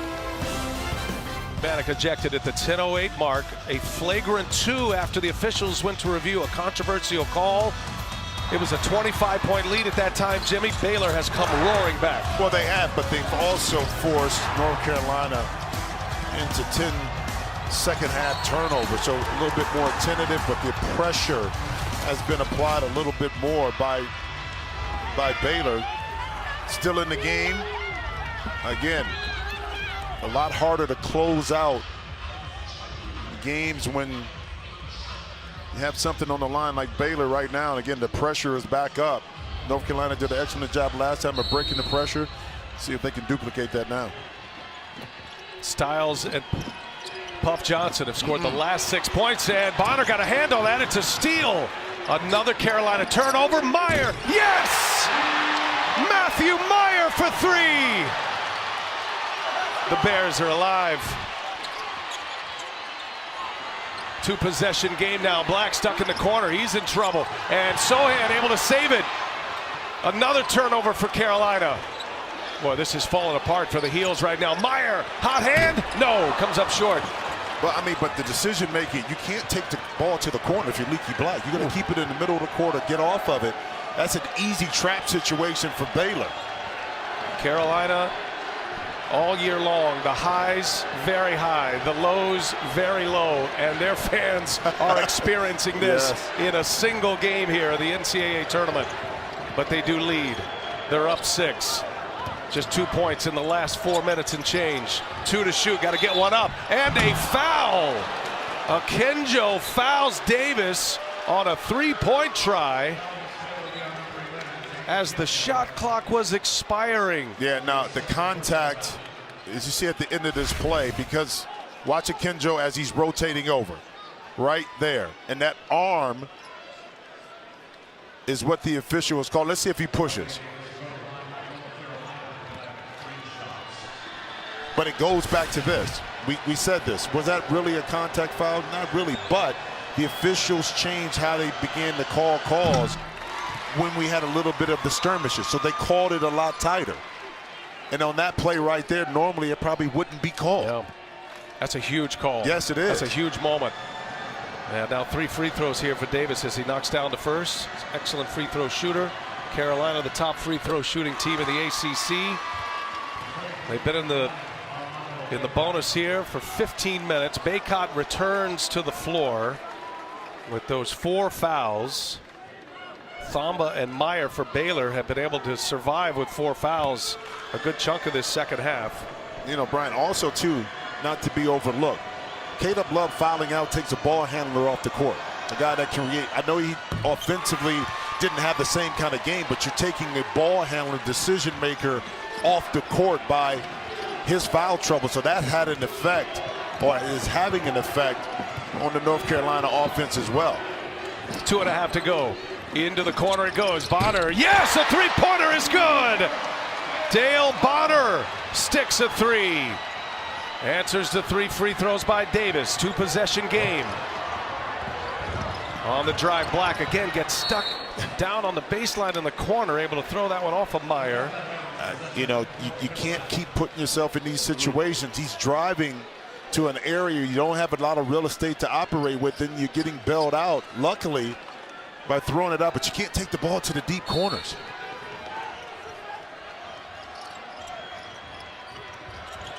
Oh, that was close. And now Davis trying to get it back to the top. Baycott gives it up. Black passes it up. Who's going to shoot? Aren't a lot of willing shooters out there right now for Carolina. McCoy stuck. Styles got to put one up. 4 to shoot. He leaves it. Black got to get it up with 2 to shoot. No, didn't hit the rim. Akinjo's got it. 2 on 2. Akinjo takes. Akinjo scores. And 1. James Akinjo. A chance at a 3-point play.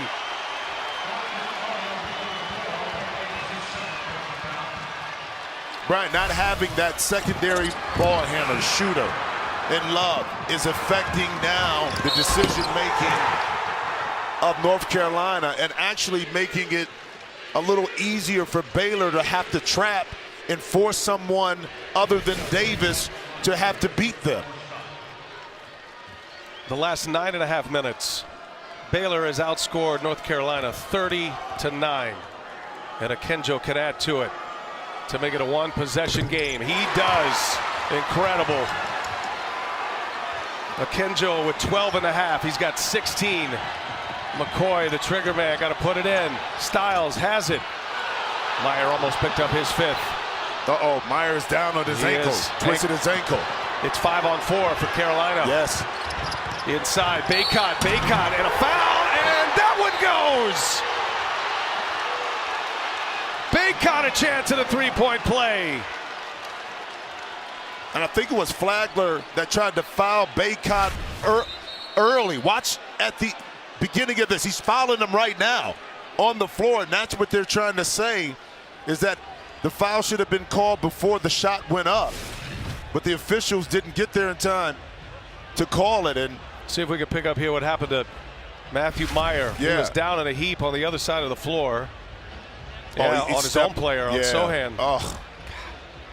Ouch. So the officials go to the review monitor here. And Meyer is on his way to the locker room with 1:37 remaining. Flo Thamba will return for Baylor. Kip Kissinger and Donnie Epley taking a look.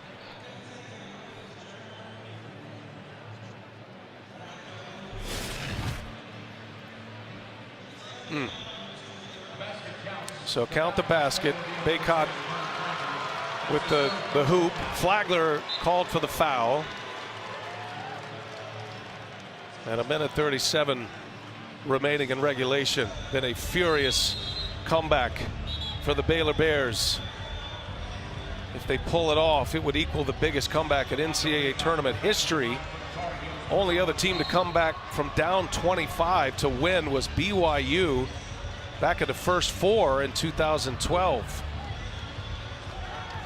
Now the crowd is on their feet right now because they feel it. And Meyer just trying to Yeah. get some kind of feeling, but he's going back into the locker room. So Baycott at the line. Carolina's lead is 5. Baycott, a good free throw shooter for a big man, and he calmly knocks it down. 2-possession game. Baylor down 6 with the ball. And you don't need a 3. If you can get a quick 2 and work the clock a little bit and get yourself a good shot, now you can set your defense and see if you can force another turnover. Baylor's going small here. Flagler for 3. No, and there's Brown. Brown in for Meyer. Another chance here for Baylor. Kinjo finds Brown. He lost it. Oh, it's going to be North Carolina ball. We're under 2. They can look at this. Yep. It looked like Brown touched it last in real time. And they'll be able to go to the monitor and see exactly. This is going to be a big swing here. Deflection. Yeah. Oh, it's off Brown. It's off Brown. Off Brown. It's going to be UNC basketball. Yep.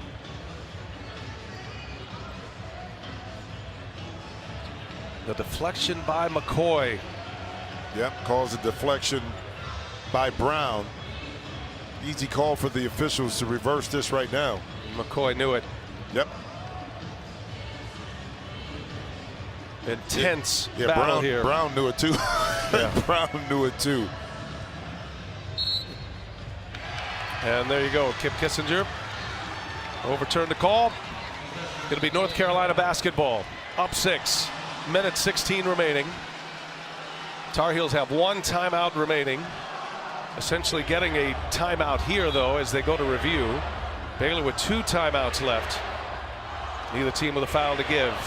Been a ton of fouls in this one. Yeah, you know, part of the difficulty getting the ball in is that you got a taller player on the ball being Sohan. You got 2 guards up front. Not a lot of room to work with, but you got to make sure that you get this ball in the middle of the court or away from the sideline once again. Virginia transfer. McCoy gets it in. Oh, Kinjo's right there, and Flagler misses the layup, gets it back.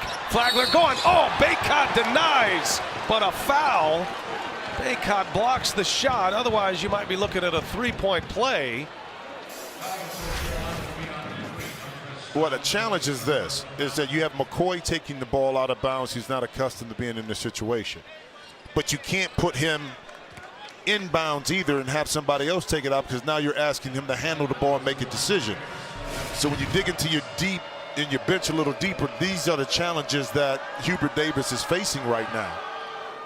Styles got hit with a foul. Remember, Baycott's playing with 4 as well. Meyer on his way back. He'll be popping out here momentarily. Second shot for Adam Flagler. What a game he's had. And his first miss. So it's a 5-point game. McCoy picked up his dribble. They break it. Baycott gets it into the front court. Approaching the 1-minute mark. Use as much clock as they can, but somebody's going to have to put up a big shot for the Tar Heels. McCoy stuck. Leaky Black now. One side to the other. Now 4 to shoot. McCoy 3 to shoot. Got to get one up here. In the corner it goes. Styles. No. And Baycott with a rebound. And a foul on the Bears. When you needed a rebound, Baycott delivers. Yeah, but because of the scrambling defense, that forced James Akinjo to have to be on Baycott. And right now you know who's going to win that battle inside. And that's a big-time offensive rebound for Baycott right there. Baycott with 10 boards. He's got another double-double. The second offensive rebound. Foul on Akinjo. And Baycott cannot hit the free throw. Could have pushed this into a 3-possession game. Best he can hope for is a 6-point lead now for his Tar Heels.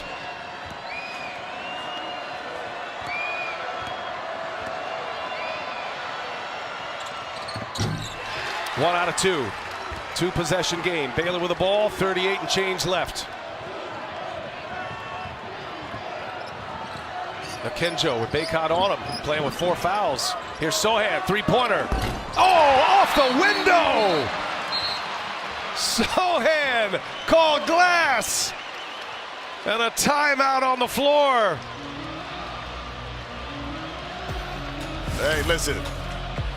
Give yourself a chance. That ATM card is still good for Baylor. Only down 3 right now. And once again, Baylor able to force North Carolina to have to inbounds the ball under pressure. Matthew Meyer back on the floor. Rolled his ankle, went to the locker room, maybe a quick retape, and now he's back. Baylor was down 25 at the 10-minute mark. They've been able to cut the deficit to 3 twice. Akinjo's 3-point play, and now Sohan's 3-pointer. Shot clock is off. Leaky Black will put it in. As intense as it gets. There's nothing like the madness of March, folks. 1-possession game. Baycott's got it, and they foul him. That'll be Akinjo. I believe they're going to call for the foul, which will be his 4th, and Baycott will shoot the free throws. What? Notice the adjustment that Hubert Davis made. Who was taking the ball out of bounds? It was Leaky Black that time instead of Justin McCoy. So he trusted him a little bit more to make the right decision to get it in bounds, and that time bringing Baycott back. Bigger target, able to get it in. Baycott 4 of 7 from the line. Misses again. Still a 1-possession game. Each team with 1 timeout remaining. The possession arrow belongs to Baylor if there's a tie-up. Huge free throw here to make it a 2-possession game. Missed it. Flagler's got the board. Baylor down 3. Don't need a 3 here, but can take it. See what Akinjo does. He tries to get by Davis, and it goes! Akinjo! He scores it, and a foul, and Baylor a chance to tie. You called it, BA. You don't need a 3. Knowing how the officials are calling the game, put the pressure on the defense to have to stop you. Davis reaches down at the end, better off just allowing Akinjo just to have that instead of reaching down. Wow. Down 25. Akinjo, a pressure free throw. We're tied. Timeout Baylor. Tied at 80. 15.8 seconds left.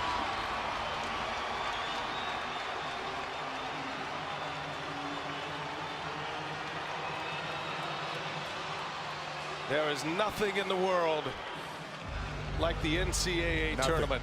And it's nothing like a team that is down, that is battle-tested, that didn't give up.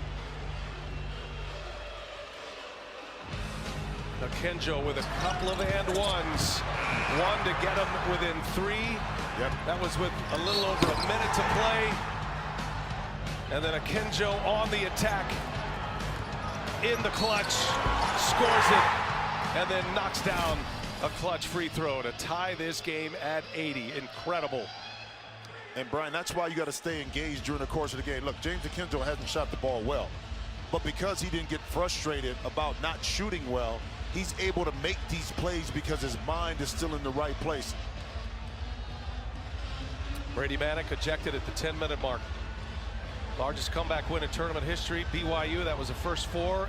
2012, that was a 25-point deficit for BYU. Baylor the same, with a little over 10 to play. And then the controversial flagrant 2 ejection of Brady Manek. Now North Carolina can have a moment. They've got the ball. Shot clock is off. 15.8 seconds left. Styles, McCoy, Leaky Black, R.J. Davis, and Armando Bacot on the floor. Those 2 crucial missed free throws by Bacot open the door for Baylor.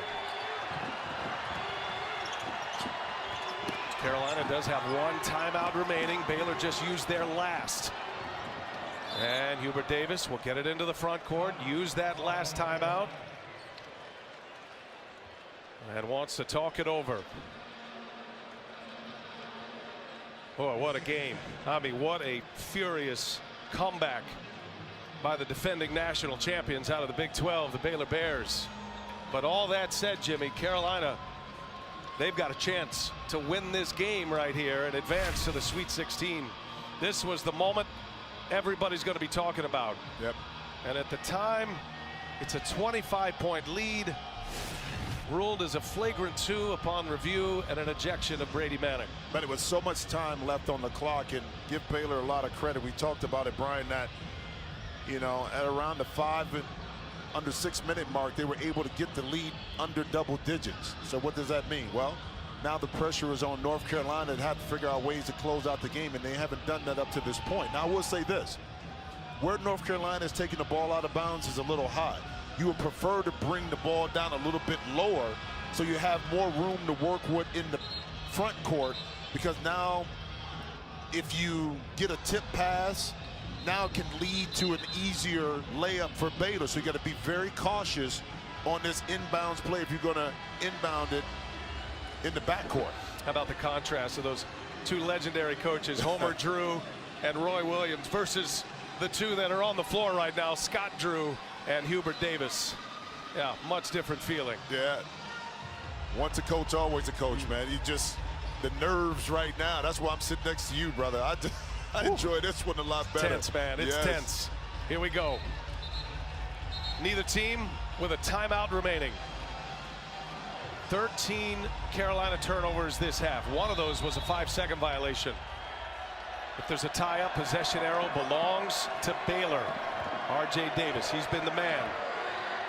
He's got 27 points. 2-man game with Bacot. Sohan on Davis. 3-pointer is short. Bacot puts it up. No, late. And we are headed for overtime. Oh, the Baylor Bears come off the deck down 25 and put another 5 on the clock. We're headed to overtime. But I thought they waited too late, because what I'm saying, Brian, is that now you don't have a chance for a second shot opportunity. You want to attack it about 8 seconds. You get the shot up, and then you got a chance to Scott Drew right now. Woo. All intense and loving it right now. Overtime. Let's go to OT, Let's go. Jimmy. Man. Brady Manek ejected at the 10:08 mark. Baylor outscoring North Carolina 38-13 from that point on. And Scott Drew, as this shot was going up, check him out. On a knee. He can't watch. Can't bother to watch. No. And then he hears the result. Yeah. And he says, okay. There he is. Now I'm back. Oh, man. The emotions of a coach, man, that you go through the course of the game. And now that inexperience with Caleb Love fouling out and Manek ejected. And the starting five a little disrupted here for North Carolina. They win the tip. Davis had the hot hand in the first half, sitting on 27 points, 5 made threes. First possession of overtime. The 5th overtime game in this tournament. Three-pointer from Styles. Yes! Wow. Big hit for Dontrez Styles, the freshman. And somebody has to step up. It can't just be R.J. Davis, because the bulk of the attention of the Baylor defense is going to get the ball out of his hands. Sohan, no, and Baycott clears. You wonder if those breaks for Baylor calms their nerves, but also for North Carolina, and they get to reset and open up this overtime period. They just couldn't turn the valve off as the Baylor Bears just kept coming and coming. 10 to shoot now. Davis trying to get by Thamba, does so. He'll pull it from the baseline, and no. Baycott there, offensive rebound. Baycott in traffic, a wedgie, and a foul. And Baycott going to the line. Thamba is sitting on 4. If this is on him, he's out. It is his 5th foul, and Flo Thamba. Well, part of being a great offensive rebounder is understanding positioning on the court early when the shot goes up. No one puts a body on Baycott, so he's able to just maneuver his way inside and get an offensive rebound. That's when you got to be really disciplined defensively to put a body on someone. Flo Thamba has fouled out. Matthew Meyer will enter. Meyer rolling his ankle late in regulation. So we've had Love foul out for North Carolina. Thamba, ton of foul trouble. Akinjo and Meyer both with 4. And now Baycott with 4. He cannot hit the free throw. Now it's starting to get in his head a little bit. Send it to Allie LaForce. Baycott, what have you improved on most this season? He said it was his rebounding. He said, I didn't become a good rebounder until college. Playing under Coach Williams, he always emphasized it because it is a staple of UNC basketball. Going into this year, my goal was to break the rebounding record, finish 3rd in the nation in double-doubles, but is always looking at who's ahead of him, guys. Good stuff there, Allie. And the rebounding is big. Knocked down a big free throw. He needed to see one go through. Baycott had missed 3 in a row and 4 of 5 until he hits that one. 2-possession game. Baylor down 4 with the ball. Flagler on the take. Up and over Baycott. No, Meyer. And he is fouled. Meyer with the offensive rebound. And the foul on Styles of North Carolina. Free throws here for Matthew Meyer. Well, but Meyer was able to get that offensive rebound. Why? Because the switch brought Baycott out of the paint. Okay, and that's what you wanted. He was able to contest, but Meyer right there able to clean up that miss and get himself to the free throw line. Calmly cashes that one in. 3-point game. Meyer entering for Thamba. And who's going to be left when this one comes to the finish line? We're in overtime. Meyer 2 for 2. 2-point game. Carolina with a lead in the ball. 3.5 to go in this first overtime.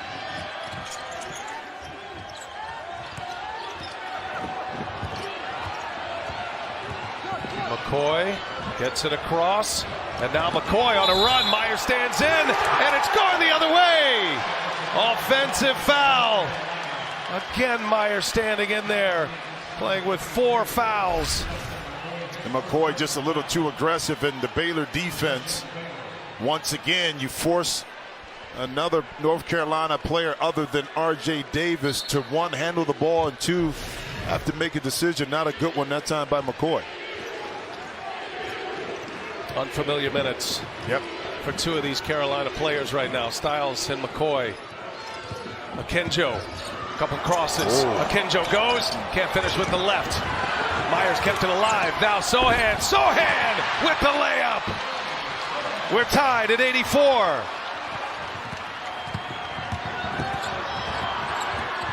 Black hurried up. Baycott now. And Myers going to be called for the foul to reach around.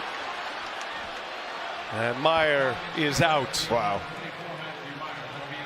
His 5th foul. Well, good help this time by Leaky Black, but it's the hustle, Sohan right here, and the finish between 3 defenders, and then the reach around here. Got him. Got him right Easy on the call. elbow. Can't do that. No, you got to know that when you have 4 fouls, your importance is better on the court. So they're going to the monitor here. It's not for the foul situation. They're going to go back and check the 3-point try to see if it was a 3 or a 2. You do this now. He's behind it. Yeah, he's Styles' foot behind the line there. Yep. And so confirm that. Quick little step back. Just enough. That was a big shot right there for. Yes, it was. Yes. So confirm the 3. Freshman Dontrez Styles into some crunch time minutes in this round 2 matchup. And you never know when your number is going to get called. That's why you got to stay engaged mentally. Free throws for Baycott. Thamba and Meyer fouling out.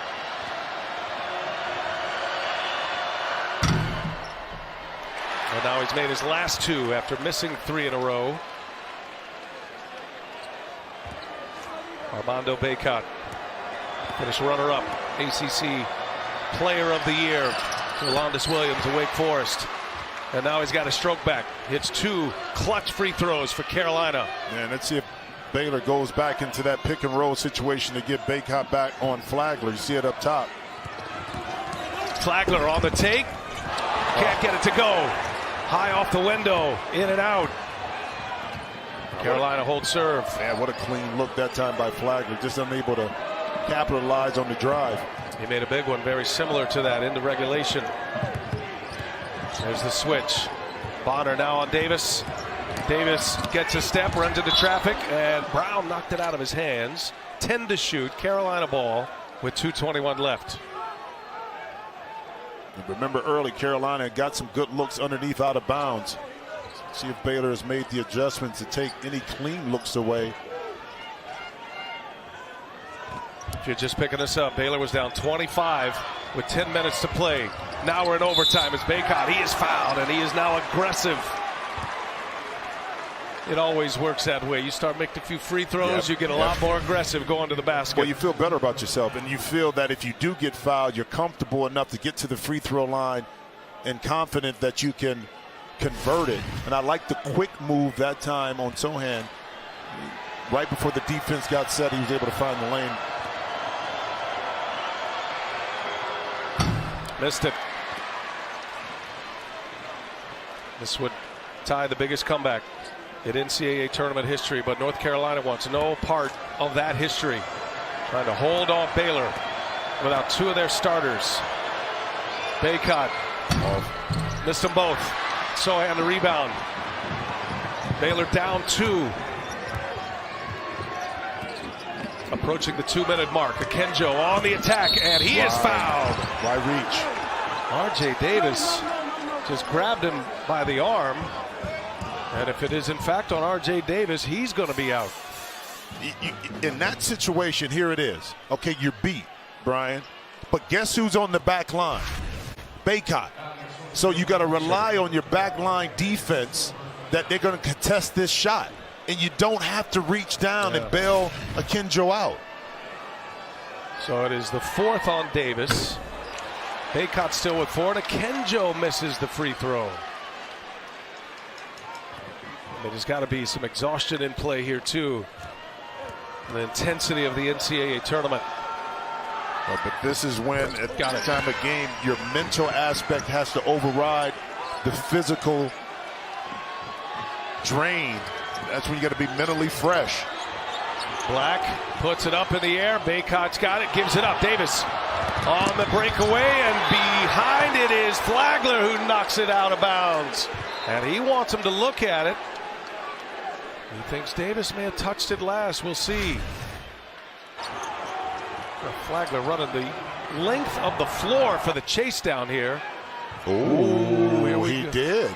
You're not under 2 minutes. You can't look at it. Can't look at it. It's 2:02. Yep. That's a break for North Carolina. Sohan on Baycott. Nice. Gives it up. Black. Nice. And Black scores. Big shot. 3-point game. Akinjo to tie it. No, short. Baycott clears the rebound. Didn't need it. I thought that was a little bit too early.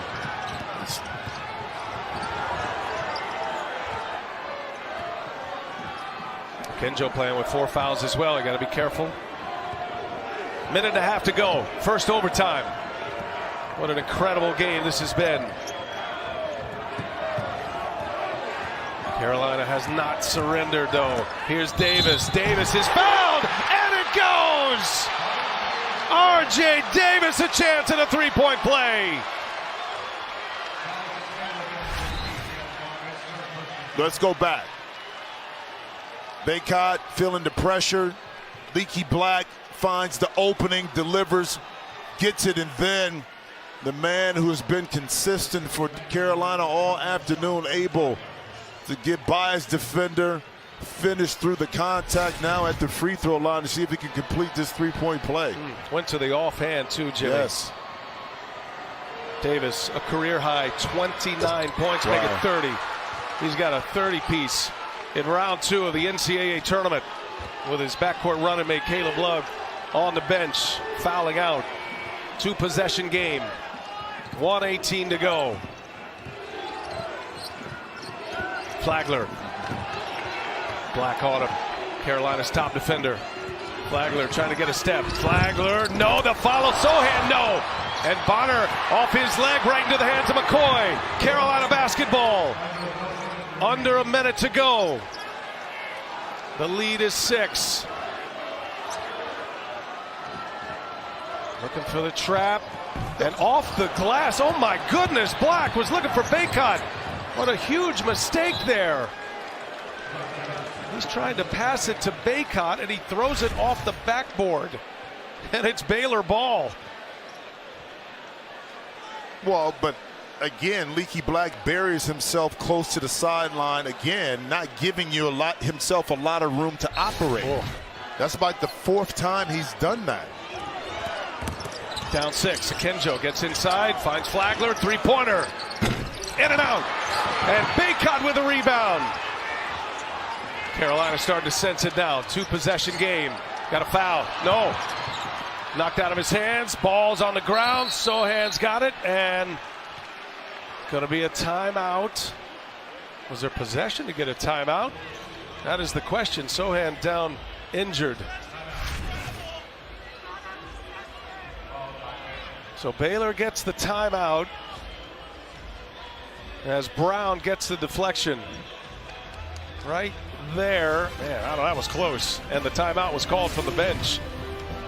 So Baylor ball when we come back. 91-85, it's a 6-point game. That scramble on the floor for the basketball.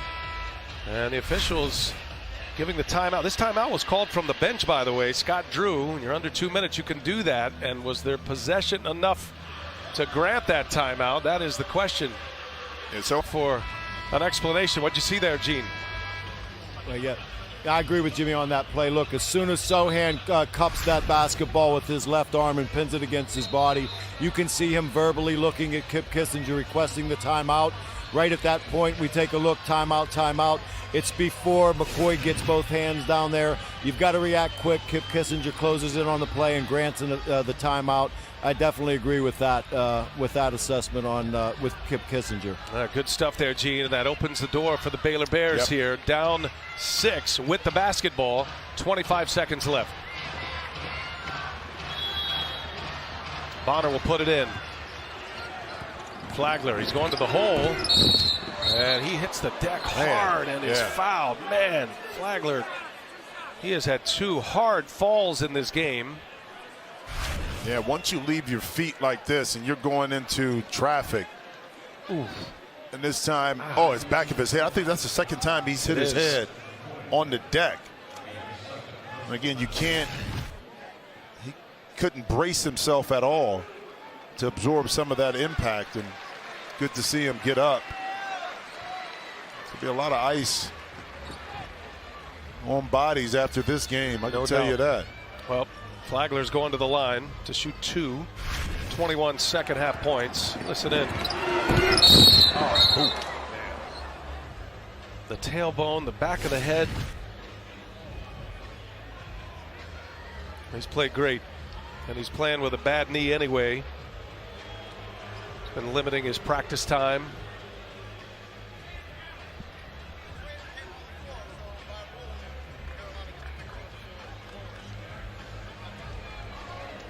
That report there, the athletic trainer came on the floor, so Flagler's not going to be able to take the free throws. He was trying to get back to the line quick, but they got to pick a player to shoot it that's on the floor. In the old days, you can pick a guy off the bench, but it has to be one of the 4 that are on the floor. And Turner has to check in real quick before they put Flagler back in. So Sohan is the selection. And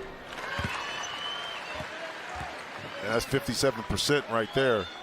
Free throw shooter able to knock in the first one. Calmly. I mean, Hubert Davis putting him on the line. And Sohan comes up short. 1 out of 2.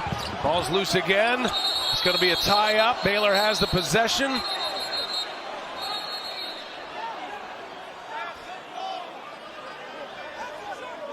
So it's going to be a held ball here. And it's going to be Baylor basketball with 18.2 left. So you get the free throw. And now a chance at 2 or 3 more. And it also allows Flagler to sub back into the game. So it kind of worked out in their favor. You take a Flagler who's 74% from the free throw line off the court. You make 1, but then you're able to retain possession. 18 seconds remaining. Sohan, step back 3. Sohan, no. Oh, in and out of the hands of McCoy. Bonner runs it down. Baylor still breathing here. Bonner, 3-pointer. That one, an air ball and out of bounds. And it's Carolina basketball with 4.8 seconds remaining. And now Bonner is down and injured. I mean, this was a sequence. The shot, Sohan misses. McCoy can't reel it in. Bonner gives it up. And it kind of just flings it up there and gets hit afterwards. That time by Styles. Ooh. And they got a piece of the arm, I mean a hand right there. Could have easily been 3 free throws. It'll be Carolina basketball. 4.8 seconds remain. 91-86. Kip Kissinger back to the replay monitor. Been a ton of replays here. Yeah. Trying to see if the ball was tipped. You can't go back and assess a foul. It's big because if it's tipped, it'll be Baylor ball.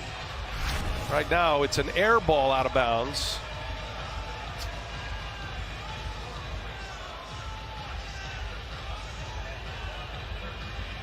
It's got to be conclusive, and I don't see anything that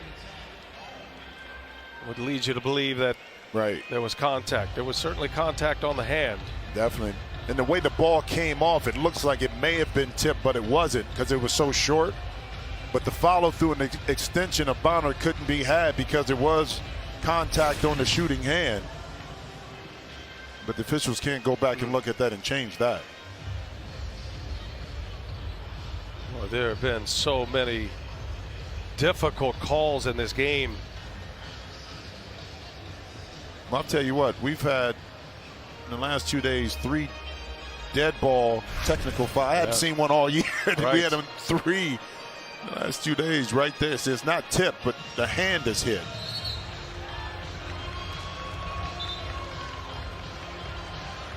So North Carolina basketball, after they look at the review again, you can't go back and assess a foul in that situation.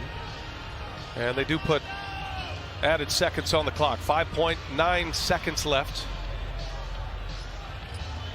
Carolina will put it in. Baylor will try to get a quick foul. Here's McCoy and the foul. That's going to be Akinjo's 5th foul. Yeah. And Akinjo, first team all Big 12 performer, will join Meyer and Thamba on the bench.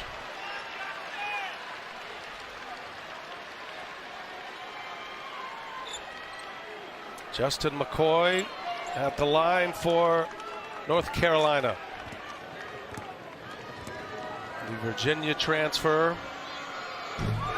And he knocks down the free throw. And now the reality starting to set in here. To make it a 3-possession game with 3.9 seconds left. McCoy knocks him down. Carolina is going to survive. And the defending national champions, the Baylor Bears, are out in round number 2. A 1 seed is gone in the East. A 2 seed is gone in the East, Kentucky. And North Carolina is moving on to the Sweet 16 in Philadelphia.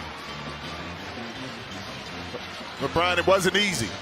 Give a lot of credit to Baylor when they got down for not hanging their heads, applied some pressure, really forced North Carolina to dig a little deeper to close it out. Like I said, to beat the champs, you got to close them out and really beat them. And Carolina, despite the flaws down the stretch, were able to make the plays necessary at the end of the game in overtime to walk out. What a great game, a great battle. A terrific comeback by the Bears, but they come up short as North Carolina closes on a 7-1 run in overtime to finish off the defending champs. So Carolina advances. It'll be St. Mary's or UCLA to match up in Philadelphia in the Sweet 16 as we send it to Allie LaForce. Well, Coach, you're up 25. You go to overtime. How's your blood pressure doing? It's doing pretty good. You know what I am? I'm so proud of these guys because we've been in this situation before all season, and they've come through. This is a group of toughness, resiliency, and I'm so proud of them. Now one of the things that I've desperately wanted for them, I wanted them to have their own testimonies, their own stories, their own memories of putting on that Carolina uniform and coming up big in big-time moments and big-time games. And as a coach, that makes me so proud to be able to see the smiles on these faces and see these guys step up. It is all because of them, and I'm so proud of them. You've had a lot of those moments this season. Hopefully more to come. Thank you, Coach. One thing Coach always said about you, RJ, is that you'll do whatever the team needs to get the win. It was scoring points tonight, a career high for you in points. What was your mentality, and how did you rally this team to hang on? Just to get a rhythm. I knew what kind of game it was going to be. I knew it was going to go down to the wire. My teammates trusted me. My coach trusted me. It was all about making plays towards the end of the game, and that's what I did. I felt confident, and I had the rhythm going the whole game. Well, you had to do it without 2 starters, too, for most of that second half, Love and Manick. How'd you overcome that? My teammates, the guys, the key players that came in, they came in when Caleb and Brady were out the game and made big-time plays. And that's what we needed. Everyone was contributing to this game, and everyone bought in. I think that's why we came victorious today. Enjoy the win. Thanks so much, RJ. Appreciate it. What a performance. Carolina Tar Heels, they'll be making their 30th Sweet 16 appearance, most all time. Coming up on CBS, it's Creighton against Kansas, another #1 seed. We'll send you to our studio first for Capital One Tournament Central right after these messages. What a game.